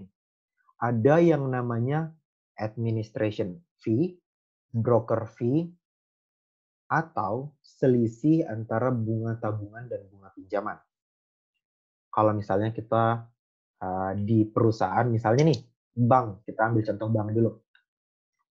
Kalau aku nabung di bank, misalnya nih, saver nabung di bank, itu kan kita bayar administration kan ya, biaya administrasi sama biaya administrasi, itu kan ya. Nah, itu salah satu pendapatan intermediaries. Terus di saat borrowers minjem duit dari bank, misalnya nih ada orang yang minjem duit dari bank, nah itu kan dikenakan bunga kan. Nah, si borrowers ini itu misalnya dia bunga pinjamannya 10%. Nah, si saver kan juga di saat nabung kan dia juga dapat bunga kan ya. Bunga misalnya bunga tabungan 1%. Nah, intermediaries itu dapat keuntungan di situ. Selisih antara bunga tabungan dan bunga pinjaman itulah yang akan menjadi pendapatan si intermediaries. Biasanya sih seperti itu. Tapi ada juga yang di administration expense-nya atau biaya administrasinya. Nah, itu. Kalau misalnya intermediaries dapat keuntungan dari mana ya pertanyaannya. Nah, contohnya kayak tadi, Adira Finance. Adira Finance itu dapat keuntungan dari bunga juga. Kalau misalnya di sini ada yang investasi saham, bisa di Mirai Asset atau di Indo Premier atau misalnya di mana lagi ya, pokoknya banyak lah tempat buat kita jual beli saham gitu kan. Perusahaannya banyak kan. Nah, contohnya kita ambil Indo Premier deh. Di saat aku transaksi jual beli saham di Indo Premier, keuntungan atau kerugiannya itu dipotong sekian persen sebagai broker fee istilahnya, atau biaya admin lah buat si intermediaries ini. Nah, dia ngambil keuntungan dari situ. Gimana? Ada yang tanyakan lagi nggak? Ya, Kak. Ngerti. Kasih. Iya, sama-sama. Nah, kayak gitu. Nah, terus kita masuk nih ke pasar. Jadi, ada jenis-jenis pasar tuh dibagi menjadi dua, berdasarkan apa yang dijual dan berdasarkan kapan sih dia dijualnya. Nah, kalau berdasarkan apa yang dijual, pasar itu dibagi menjadi dua bagian. Ada money market, ada capital market. Atau bahasa Indonesianya pasar uang, pasar modal gitu kan. Nah, sekarang perbedaan pasar uang dan pasar modal itu apa? Kalau pasar uang, dia menjual short term debt instrument atau instrumen utang jangka pendek. Contohnya surat utang gitu kan ya. Dan lain-lainnya. Tapi kalau capital market atau pasar modal, dia menjual debt dan equity instrument long term atau utang dan ekuitas jangka panjang. Atau kalau ekuitas itu saham, utang itu biasanya bond. Nah, itu pasar uang, pasar modal. Terus kalau misalnya ada yang nanya, terus contohnya pasar uang dan pasar modal itu yang kayak gimana gitu kan. Nah, kita ambil contoh Bursa Efek Indonesia ya. Nah, Bursa Efek Indonesia itu sebenarnya menjual semuanya kurang lebih. Tapi kebanyakan yang capital gitu. Tapi kalau misalnya kita tanya, Bursa Efek Indonesia itu termasuk money market atau capital market? Bisa keduanya kok, tergantung di dalamnya ada nggak dia jual short term debt instrument, ada long term debt nggak sama equity gitu. Bisa dua-duanya. Sebenarnya dia membagi aja berdasarkan apa sih yang dijual gitu. Tapi satu pasar, ya pasar satu aja gitu kan. Ya udah bisa tergantung, bisa ada dua-duanya. Terus berdasarkan kapan dijualnya itu dibagi menjadi pasar primer atau primary market dan pasar sekunder atau secondary market. Nah, sekarang bedanya pasar primer dan pasar sekunder itu apa sih sebenarnya? Jadi bedanya pasar primer sama pasar sekunder, pasar primer itu dia pertama kali kita jual. Misalnya nih, gampangnya tuh misalnya ada perusahaan ya. Sambil di sini misalnya kalau pasar primer, bedanya pasar primer sama pasar sekunder, misalnya di sini ada, bentar ya. Misalnya pasar primer dan pasar sekunder.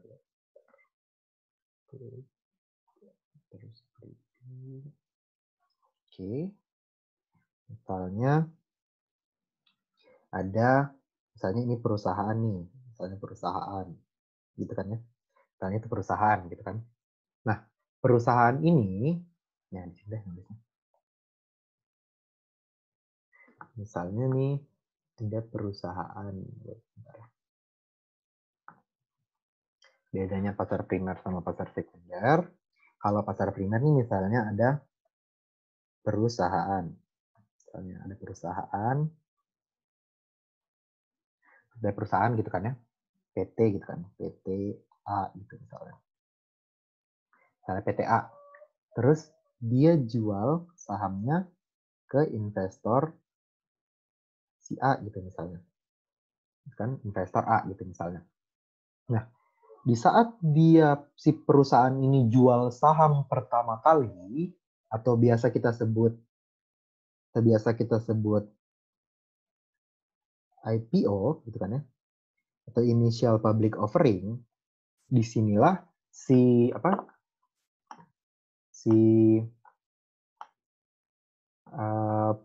perusahaannya itu disebut primary market, IPO. Jadi pada saat pertama kali si perusahaan jual saham ke pasar, atau dalam hal ini IPO, singkatannya itu initial public offering, di mana dia jual saham pertama kali. Jadi kan kita tahu ada perusahaan TBK atau terbuka sama perusahaan yang biasa aja kan. Nah, contohnya Gojek nih. Di saat Gojek memutuskan untuk menjual sahamnya ke pasar atau IPO, nah momen inilah yang disebut pasar primer. Namun, di saat si orangnya ini, si A, investor A itu menjual sahamnya ke si B, gitu kan ya, ke si B misalnya. Nah, di saat dia menjual sahamnya ke si B, ini udah pasar sekunder. Artinya gampangnya kayak gini. Pada saat pasar primer, si A ini, itu si PTA itu akan menerima uang dari penjualan sahamnya. Tapi dalam pasar sekunder, di mana si A ke B maupun B ke A juga bisa, kan yang menerima uang hasil penjualannya antara A atau B kan. Dia udah nggak ada sangkut pautnya sama perusahaan. Istilahnya, udahlah bodo amat sama kalian mau sahamnya dijual kemana aja, aku udah nggak mikir. Selama dia udah melewati IPO, itu udah pasar sekunder. Jadi pasar primer itu perusahaan jual ke pasar sekunder itu investor ke investor. Nah, itu bedanya. Itu bedanya pasar primer sama pasar sekunder. Sampai sini, ada yang mau ditanyakan nggak? Untuk pasar primer, pasar sekunder, pasar uang, dan pasar modal. Belum, Kak. Oke. Kalau misalnya ada chat, financial intermediary. Kak, izin bertanya, Kak. Kak. Ayah Kak, Android A16 Ayah. Itu tadi gimana yang antara primer sama second itu gimana, masih belum paham. Bedanya pasar primer sama sekunder tuh kayak gini nih. Tadi kurang yang... Jadi pasar primer itu, misalnya nih, aku sahamnya dulunya nggak ada. Misalnya sahamnya dulunya nggak ada gitu kan. Terus aku daftar di Bursa Efek biar bisa diperjualbelikan di pasar. Misalnya, aku mencanangkan 1 juta lembar buat dijual. Nah, penjualan 1 juta lembar ini ke pasar, itulah pasar primer. Nah, sedangkan pasar sekunder, yaudah, saham yang udah beredar dari pasar primer ini, kalau diperjualbelikan lagi, itu udah pasar sekunder. Gampangnya kayak gini. Kalau kita beli HP baru, sama beli HP second. Di saat kita beli HP baru, uangnya kan akan langsung masuk ke si perusahaannya HP baru kan. Tapi kalau HP second, mau dia dijual belikan ke siapa aja, dia tetap HP second gitu kan. Nah, itu bedanya.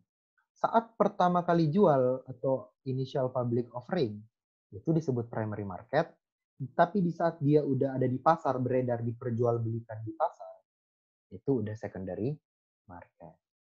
Gampangnya tuh, satu masuk ke pasar, satu keluar, satu udah ada di pasar. Gitu. Itu bedanya primary market sama secondary market. Oke, Kak, makasih. Sama-sama. Kalau masih belum paham, nggak apa-apa ya, nanya lagi aja. Nah, ada yang nanya, tunggu bentar ya. Financial intermediaries sama financial institution bedanya apa, Kak? Jadi financial intermediaries itu sebutannya aja. Financial intermediaries itu misalnya nih, aku kalau misalnya nyumbang, misalnya invest ke pasar, aku kan namanya saver kan. Ya udah, financial institution itu merupakan financial intermediary. Bank pun juga merupakan financial intermediary. Jadi kayak financial institution itu, contohnya financial intermediaries itu dibagi atas financial institution, commercial bank, insurance company, dan lain-lain. Yang non-bank ini yang disebut financial institution. Kayak gitu. Tadi ada yang mau nanya nggak? Iya, Kak, mau nanya. Berarti semua perusahaan itu pasti lewat IPO dulu ya? Kalau misalnya diperjualbelikan di Bursa Efek, pasti ya. Berarti nggak ada yang nggak lewat IPO? Ada. Ini, kalau dia udah melalui IPO atau initial public offering, itu artinya dia udah listed di Bursa Efek kan. Artinya sahamnya udah terbuka untuk umum. Nah, ada nggak perusahaan yang nggak IPO? Ada. Contohnya apa?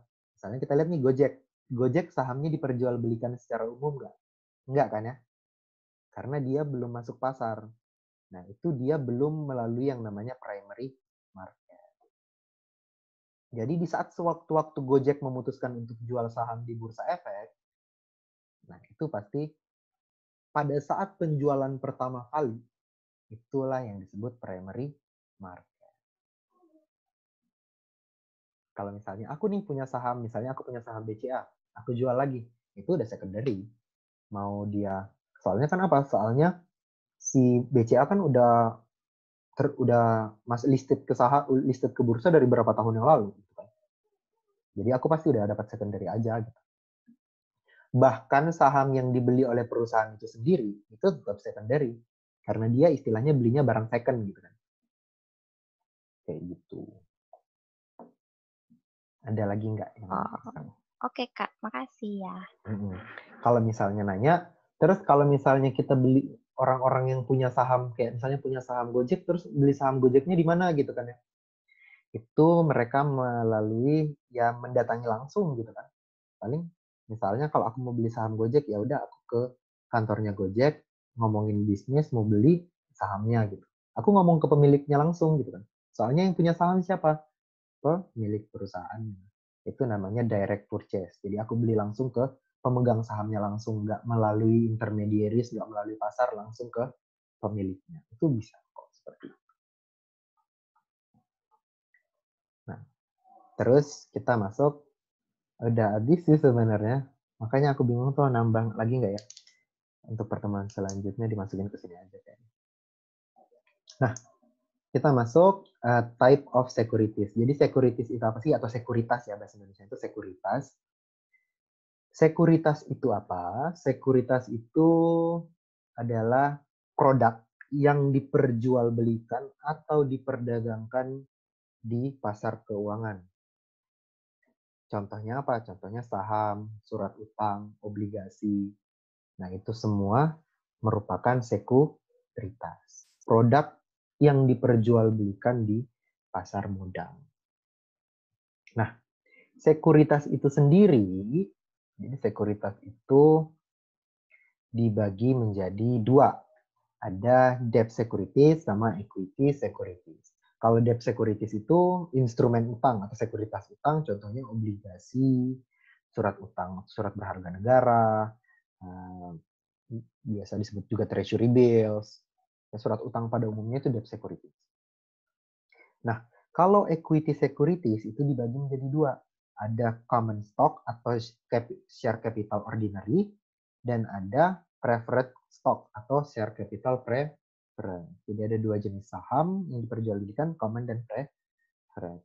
Nah, tapi untuk debt itu ya banyak. Ada mortgage payable, ada obligasi, bonds payable gitu kan. Ada apalagi ya, ada notes payable, tergantung pasarnya menyediakan apa. Nah, itu jenis-jenis sekuritas. Nah, terus di pasar modal, di sini nggak ada, di pasar modal itu, atau terutama di stock market atau equity securities, kan, stock market, itu dibagi lagi menjadi ada yang namanya organized security exchange sama ada yang namanya over the counter, kalau nggak salah. Kalau organized exchange tuh contohnya kayak Bursa Efek, itu udah terorganize dan udah terdigitalisasi lah.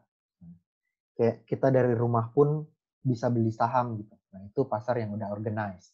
Tapi kalau over the counter itu tuh yang masih harus ke kantor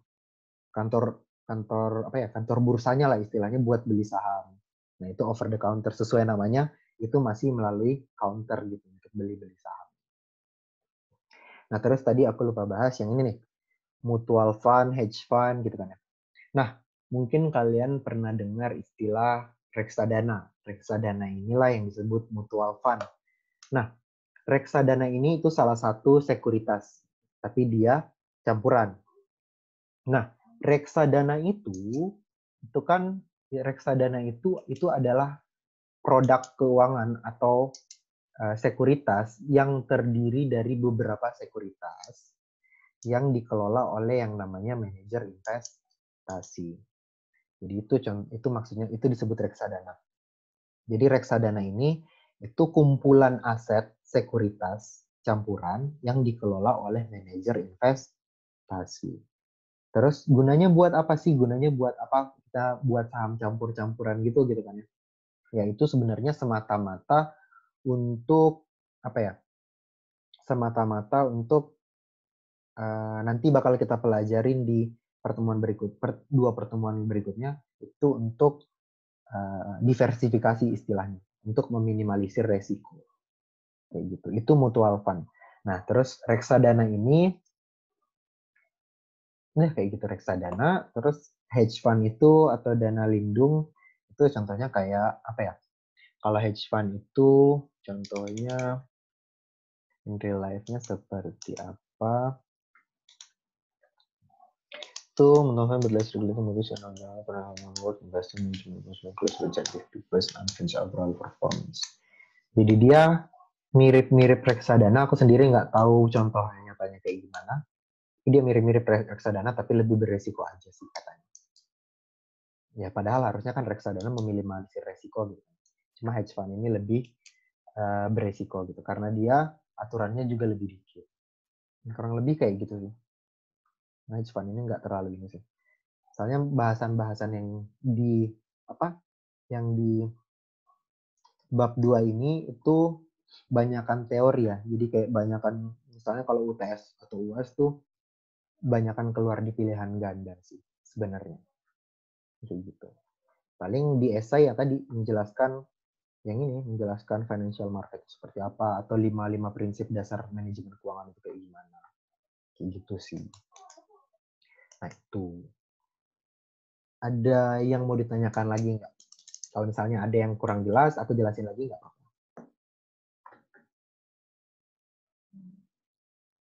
Berarti Kak kalau yang reksadana tuh termasuk ke golongan yang low return ya? Soalnya dia low risk. Ya, reksadana itu tergolong low return, tapi seenggaknya lebih tinggi dari return tabungannya. Bunga tabungan berapa gitu kan? Bunga tabungan aku nggak tahu berapa persen gitu. 0,5%. Nggak nyampe deh. Tapi kalau reksadana itu bisa nyampe 7%, 10%. Itu reksadana bisa. Soalnya apa? Reksadana itu campuran dari saham, obligasi. Gitu. Tergantung kita nanti mau pilih reksadana yang seperti apa. Nah, tapi karena resikonya lebih dikit, kadang income-nya lebih dikit. Kalau mau income-nya yang gede, saham. Saham itu dalam sehari bisa langsung 20% bisa, tapi bisa langsung rugi banget juga bisa. High risk, high return kan ya. Di saat kita mengeluarkan modal lebih dan ingin mendapat yang lebih, ya mau nggak mau resikonya cari yang resikonya paling gede. Gitu. Ada lagi nggak? Nah, aku bingung karena materi 2 bab ini emang dikit ya sebenarnya. Udah ada yang kelas belum manajemen keuangan? Udah Kak tadi pagi. Apa ada yang kurang nggak dari yang aku jelasin? Apa gimana? Ada yang kurang nggak? Enggak sih, kayak lebih lengkap juga. Oke. Soalnya aku juga agak bingung soalnya kan aslinya tuh waktu aku pertemuan 1 tuh bab 1 sampai 4 langsung, jadi lebih banyak. Soalnya materinya lebih simple sih. Tapi manajemen keuangan tuh kayak gitu kok. Jadi kayak apa yang kita pelajari di manajemen keuangan itu bisa diterapkan di kehidupan sehari-hari. Jadi kayak kalau misalnya mau nabung atau misalnya mau investasi atau ngatur duit itu kayak gimana sih? Yang penting kita mau menerapkannya aja. Lebih kayak gitu sih. Nah, apa kita lanjut ke pertemuan selanjutnya atau gimana? Soalnya masih ada setengah jam sih. Kak, kalau di PPT sama di buku tuh kayaknya itu deh bahas krisis ekonomi 2008 nggak sih? Krisis ekonomi 2008 simpelnya aja ya aku ngasihnya. Krisis ekonomi 2008 tuh gampangnya kayak gini. Krisis ekonomi 2008 itu dimulainya sebelum 2008 bahkan gitu kan. Jadi krisis ekonomi 2008 itu terjadi karena pada saat itu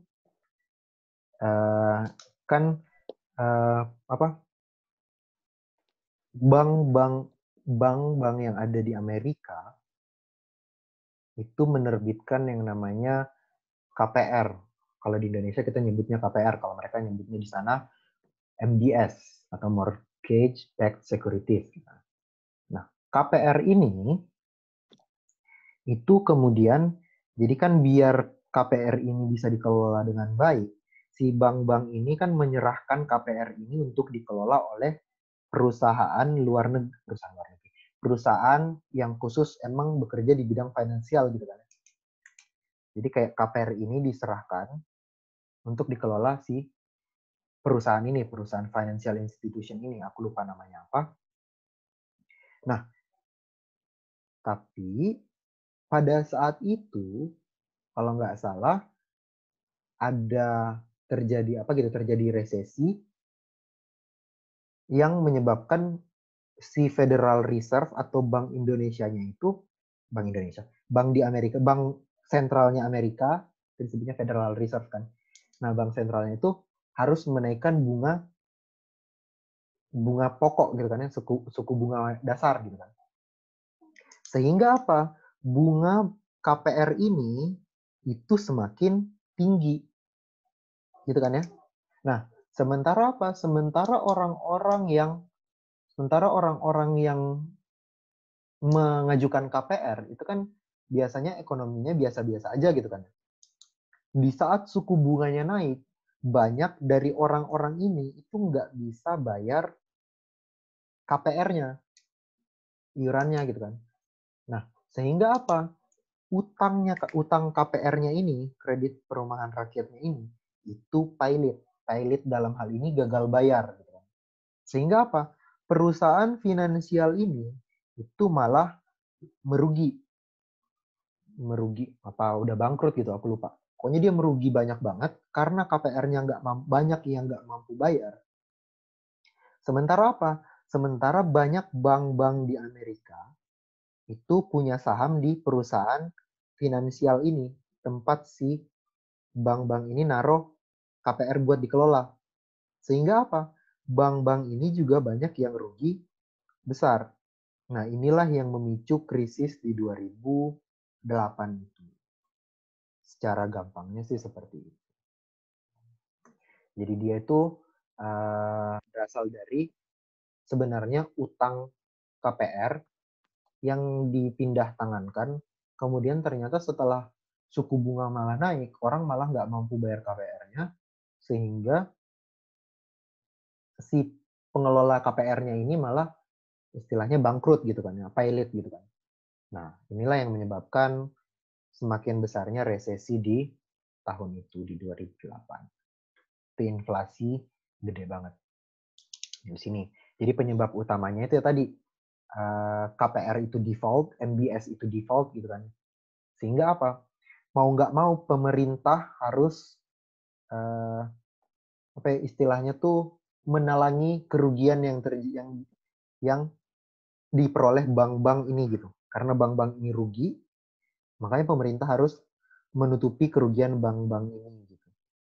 Nah, di saat pemerintah udah nutupin kerugian bank ini, itu kan akan menyebabkan istilahnya tuh apa ya?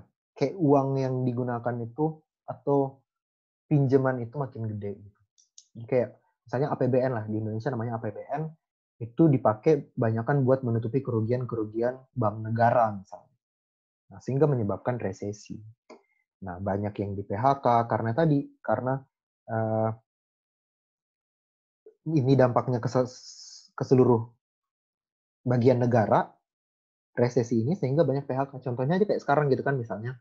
Ini kayak bedanya sama kemarin, sekarang itu gara-gara corona, perusahaan banyak yang tutup karena mereka tidak mampu, rugi gitu kan. Makanya banyak PHK. Nah, ini juga penyebabnya sama. Dampaknya sama. Banyak yang di PHK gitu. Kurang lebih kayak gitu. Ya sehingga apa? Sehingga resesi ini tadi menyebabkan pemerintah pengeluarannya membengkak. Terus banyak unemployed atau di PHK gitu kan pegawai. Terus ya udah secara perekonomian secara umum buruk gitu. Nah itu bukan gampang sih, simpelnya seperti itu. Terus kan Kak, tadi kan Kakak bilang The Fed naikin suku bunga ya.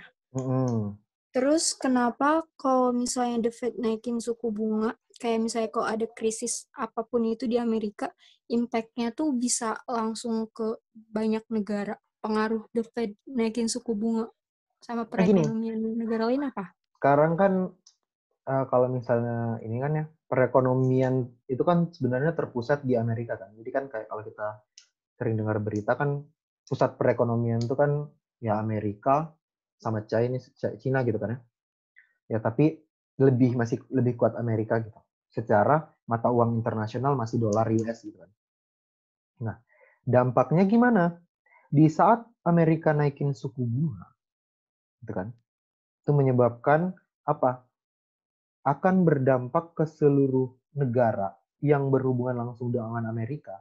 Itu juga ikut mengalami gitu kenaikan bunganya karena apa? Kita kan mengenal adanya pinjaman luar negeri kan. Pinjaman luar negeri ini misalnya Indonesia nih mengeluarkan mengajukan pinjaman luar negeri. Itu kan pasti mata uang yang digunakan kan dolar dan itu hubungannya langsung ke Amerika gitu kan. Sebagai pusat perekonomian. Nah, itu dampaknya seperti itu. Jadi sebenarnya sih kayak karena pusatnya itu goyah gitu kan ya. Makanya dampaknya ke seluruh. Nah, dan apa bursa efek itu pun kayak apa ya? Kayak bursa efek perusahaan-perusahaan di negara-negara selain Amerika kan yang perusahaan internasional kan banyak kan pusatnya di Amerika kan. Nah, di saat Amerika resesi itu akan berdampak ke seluruh negara juga secara nggak langsung. Dari segi pemerintahan maupun dari segi perekonomian secara umum. Karena akan berdampak langsung ke pelaku-pelaku usahanya, kayak tadi perusahaan-perusahaan multinasional gitu, itu bakal terdampak juga dari kebijakannya si Amerika. Kayak gitu sih, kurang lebihnya. Ya kalau misalnya ada kekurangan dalam jawabanku juga aku mohon maaf ya, karena aku juga nggak terlalu mendalam itu. Tapi kurang lebih seperti itu sih. Oke Kak, makasih. Ya, makasih Kak. Sama-sama. Ada lagi nggak yang mau ditanyakan? Kalau misalnya manajemen keuangan secara umum ya. Nanti pertemuan selanjutnya tuh kita bakal bahas financial analysis, gimana sih nganalisis secara sederhana, sama kurang lebih sedikit time value of money. Bagaimana konsep time value of money itu sebenarnya. Nah, buat pertemuan pertama, contoh soal sebenarnya nggak ada sih, kayak materi semua soalnya. Nanti pertemuan selanjutnya baru aku kasih contoh-contoh soal. Tapi kurang lebih seperti ini. Ada yang mau ditanyakan lagi nggak? Apa aja nggak apa-apa, nanya aja. Oh ya, aku dulu manajemen keuangan diajar sama Pak Agung Dinarjito. Kalau mau tahu sih. Aku diajar sama Pak Agung Dinarjito, manajemen keuangan. Tapi aku juga diajar sama Pak Eko. Kalau misalnya ada yang diajar Pak Eko, aku diajar Pak Eko juga dulu. Tapi analisis laporan keuangan. Terus siapa lagi ya? Miss Ayu. Miss Ayu itu aku diajar pengakun. Miss Ayu itu pengakun kalau nggak salah kalau aku. Ya, kalau misalnya mau nanya-nanya dosen juga, it's okay. Tapi kurang lebih seperti ini kok. Kalau misalnya aku ada salah dalam penjelasan, tolong dibenerin ya. Siapa tahu aku salah gitu. Nah, mungkin salah nyebut atau apa gitu. Udah nggak apa-apa dibenerin aja. Kalau misalnya kalian juga mau nanya-nanya juga it's okay. Kita sama-sama belajar di sini. Tapi kurang lebih seperti ini. Ada yang mau ditanyakan lagi nggak?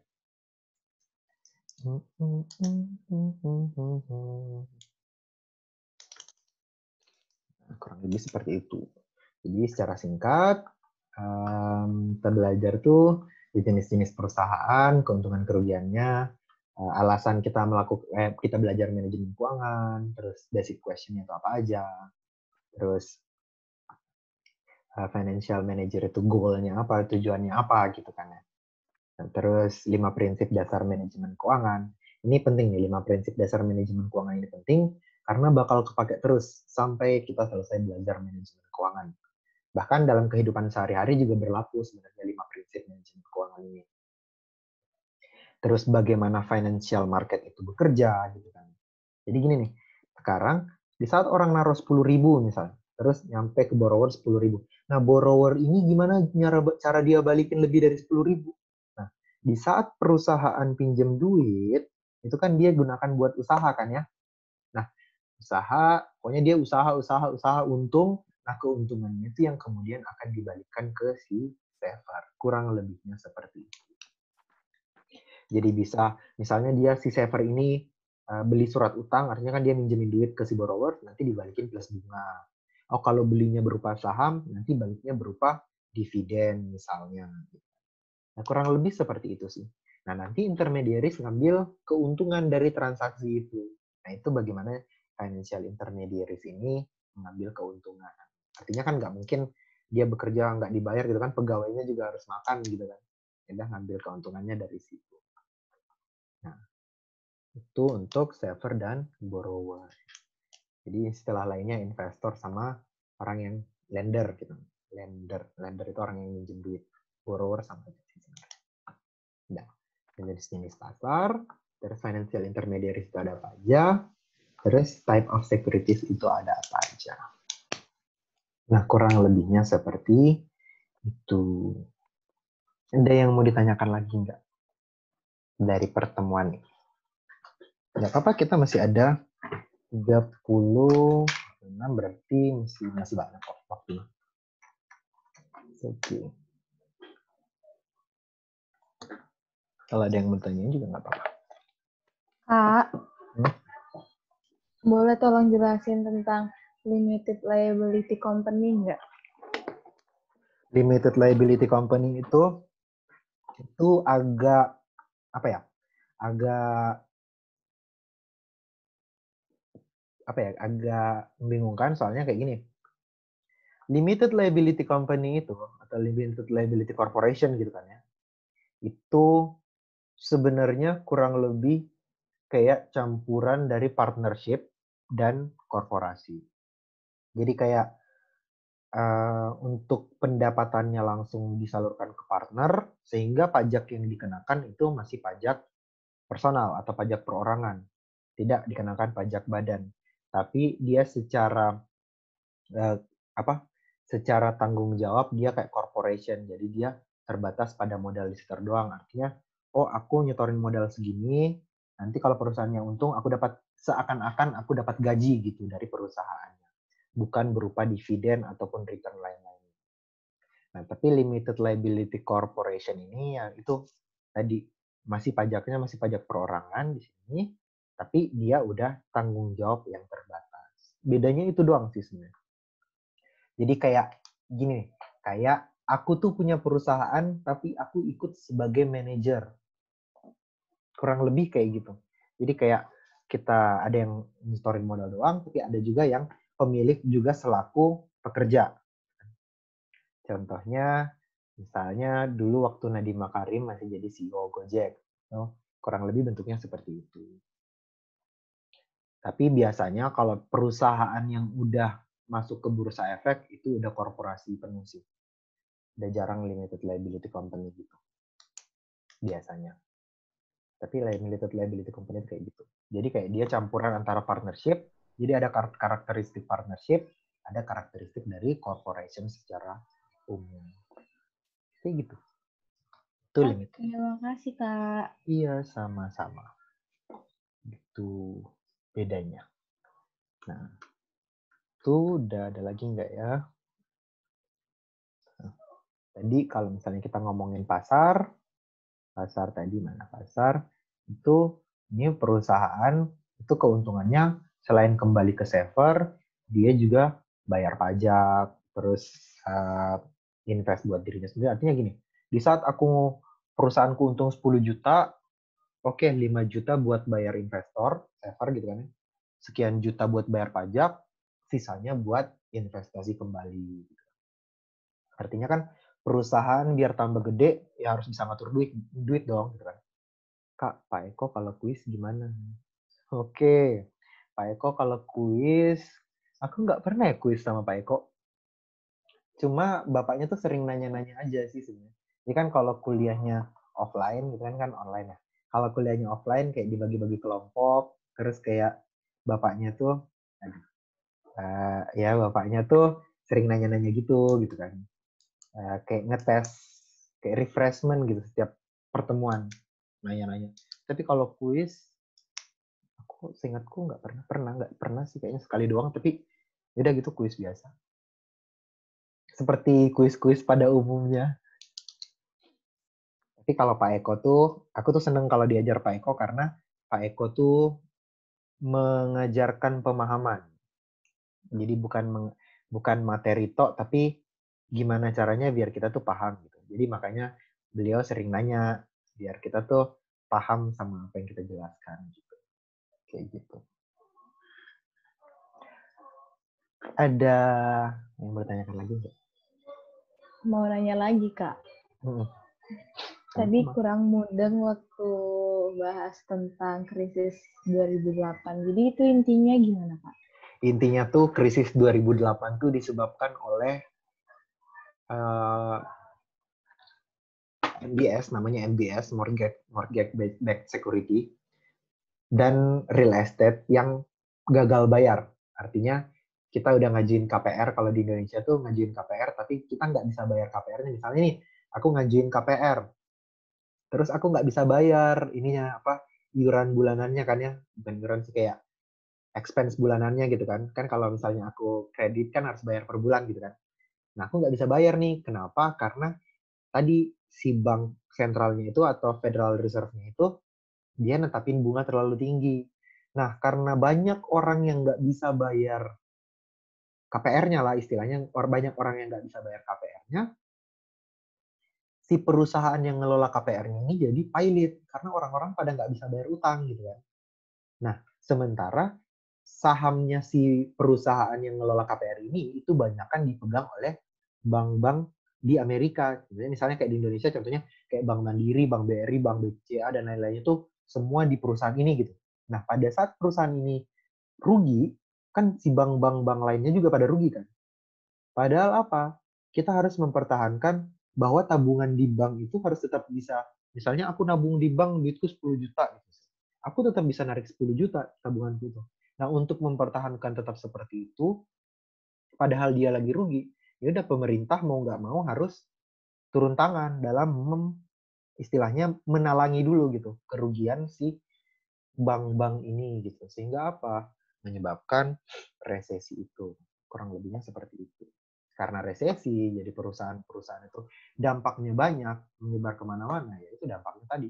Pemerintah harus turun tangan langsung, kerugian negara gitu, karena istilahnya kerugian negara, untuk menalangi itu lebih bertambah, terus banyak pegawai-pegawai yang malah di PHK. MBS itu perusahaan KPR-nya ya, Kak?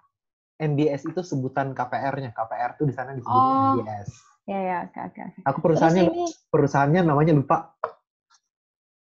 Terus ini ada Volcker Rule itu apa, Kak? Volcker Rule itu kebijakan yang dikeluarkan di Amerika, kalau nggak salah. Baca-baca juga. Volcker Rule itu kebijakan bahwa bank ataupun financial institution gitu kan, institusi keuangan itu nggak boleh sembarangan melakukan yang namanya proprietary trading.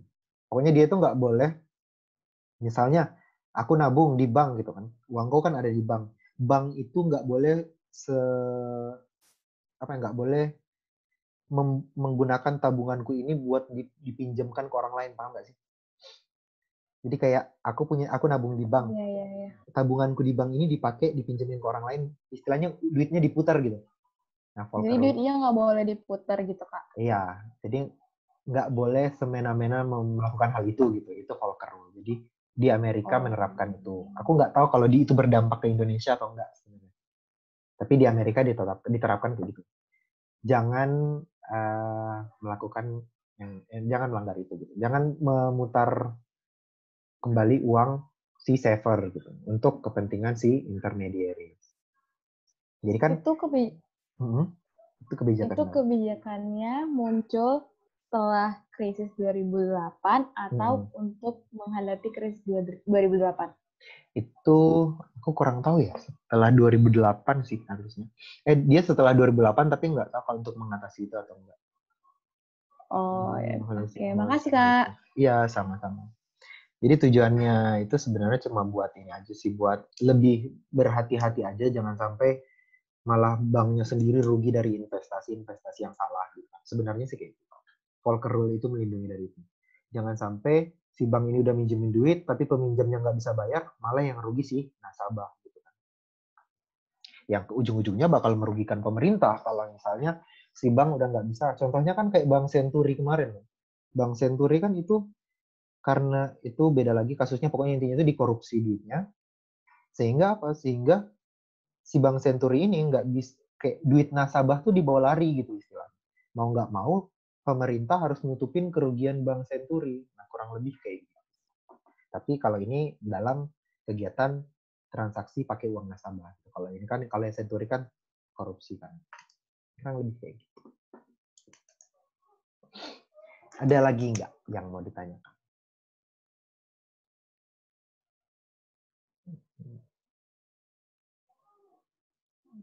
Tinggal 15 menit.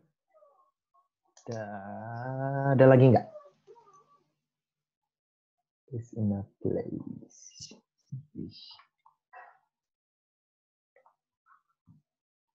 Nah, kurang lebih seperti itu. Mau nanya yang private equity bank. Private equity? Private equity firms itu mana ya? Menjelasinnya itu private equity firms. Nah, private equity firms itu perusahaan yang menyediakan menyediakan transaksi yang tidak diperjualbelikan di pasar. Contohnya kayak tadi venture capital sama apa di sini? Leverage buyout. Nah, artinya gini, kan di pasar itu yang boleh diperjualbelikan kan hanya saham-saham perusahaan yang udah listed di bursa efek gitu kan. Nah, menjual saham kan salah satu cara mengumpulkan modal kan. Kita bisa menjual saham gitu kan. Nah, terus bagaimana dong perusahaan-perusahaan yang nggak bisa listed di bursa tapi butuh modal gitu kan, perusahaan-perusahaan startup contohnya. Startup kan butuh modal gede tapi nggak bisa langsung TBK tiba-tiba kan, soalnya kan TBK kan atau listed di bursa kan syaratnya banyak ya. Nah, gimana caranya biar mereka dapat duit? Nah, mereka melalui private equity firms ini. Nah, contohnya venture capital. Venture capital ini perusahaan yang menyediakan pinjaman modal buat si startup ini. Nah, contohnya apa ya? Western Star atau apa gitu. Itu ada perusahaan venture capital itu namanya kayak gitu. Itu venture capital. Jadi kan tadi private equity firms dibagi atas venture capital sama leverage buyout kan. Nah, venture capital tadi minjemin duit buat perusahaan-perusahaan yang belum listed tapi butuh modal gede. Nah, kalau leverage buyout firms itu adalah perusahaan yang dia membeli perusahaan yang sedang istilahnya sakit gitu kan. Perusahaan yang sedang merugi atau lagi jelek, dia beli, terus dia perbaiki, modernisasi, terus kemudian dijual kembali. Nah, itu leverage buyout firms. Contohnya kayak apa ya? Ada perusahaan yang kayak dia tuh ngelola PT-PT yang merugi, diperbaiki sistemnya, diperbagus, kemudian dijual lagi. Nah, keuntungannya dari penjualan itu. Itu leverage buyout. Nah, itu venture capital sama leverage buyout. Oke? Oke, sama-sama. Ada lagi nggak yang mau ditanyakan? Nah, itu untuk pertemuan 1. Ada lagi nggak? Ini apa ya?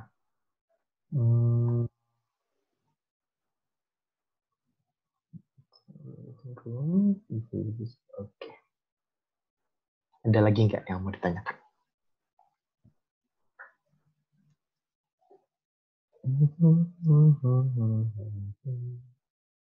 Itu untuk pertemuan 1.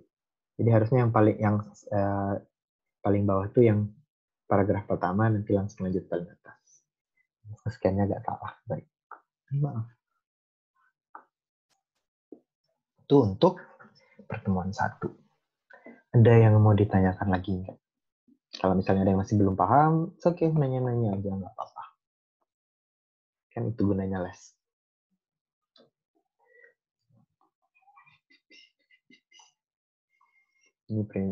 Kak, ya. Tolong jelasin lagi dong. Tadi kan leverage buyout, lagi satunya namanya apa? Venture capital. Iya, coba jelasin ulang, Kak. Kalau venture capital itu, dia perusahaan yang menyediakan modal-modal untuk perusahaan-perusahaan yang butuh modal gede tapi belum bisa listing di bursa. Ya, istilahnya kayak, aku pengen bikin startup nih. Startup kan modalnya gede, gitu kan ya. Tapi aku nggak bisa jual saham, belum bisa, karena kan ada persyaratan yang harus dipenuhi. Ya udah, aku mengambil modal di venture capital. Nah, itu perusahaan venture capital, mereka menyediakan modal. Kalau leverage buyout, itu perusahaan yang mengelola perusahaan-perusahaan yang leverage buyout firms itu perusahaan-perusahaan yang membeli perusahaan yang buruk kinerjanya, diperbaiki terus dijual lagi biasanya. Kurang lebih seperti itu. Itu leverage buyout.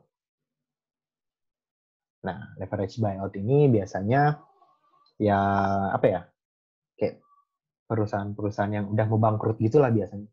Perusahaan-perusahaan yang udah mau bangkrut dikelola lagi terus dijual gitu. Ya, memperbaiki manajemennya lah istilahnya. Nah, kalau leverage buyout ini disebutin di sini, dia biasanya buat ngebeli perusahaan yang sakitnya itu ngutang dulu, nanti kalau udah dijual, nah keuntungannya dipakai buat bayar utang, nah sisanya itu yang menjadi keuntungan si leverage buyout. Kayak gitu. Oke. Ada lagi nggak yang mau ditanyakan?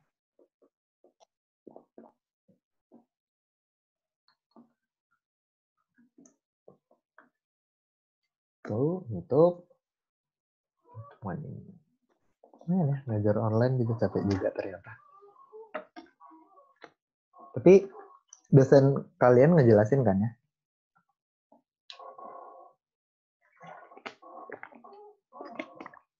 Emang di sini ada dosennya yang ini ya?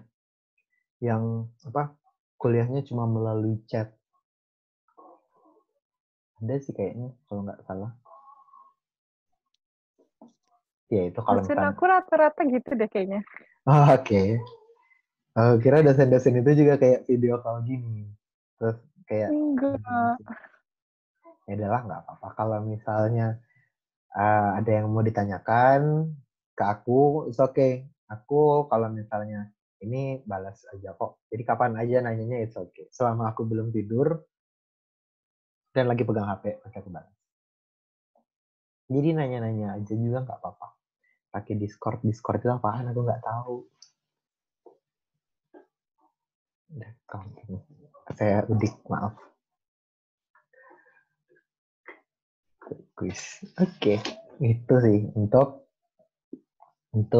pertemuan kali ini. Sampai di sini ada yang mau ditanyakan lagi nggak? Nggak apa-apa.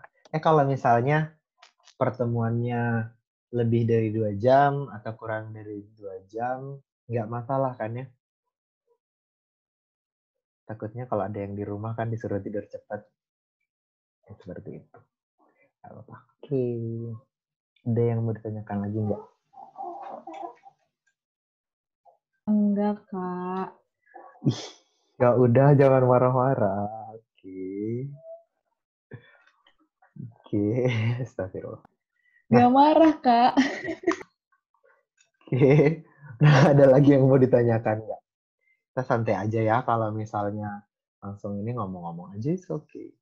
Jadi nggak usah kaku-kaku, santai aja. Orangnya santai. Kalau saya yang ditanyakan, chat aja langsung.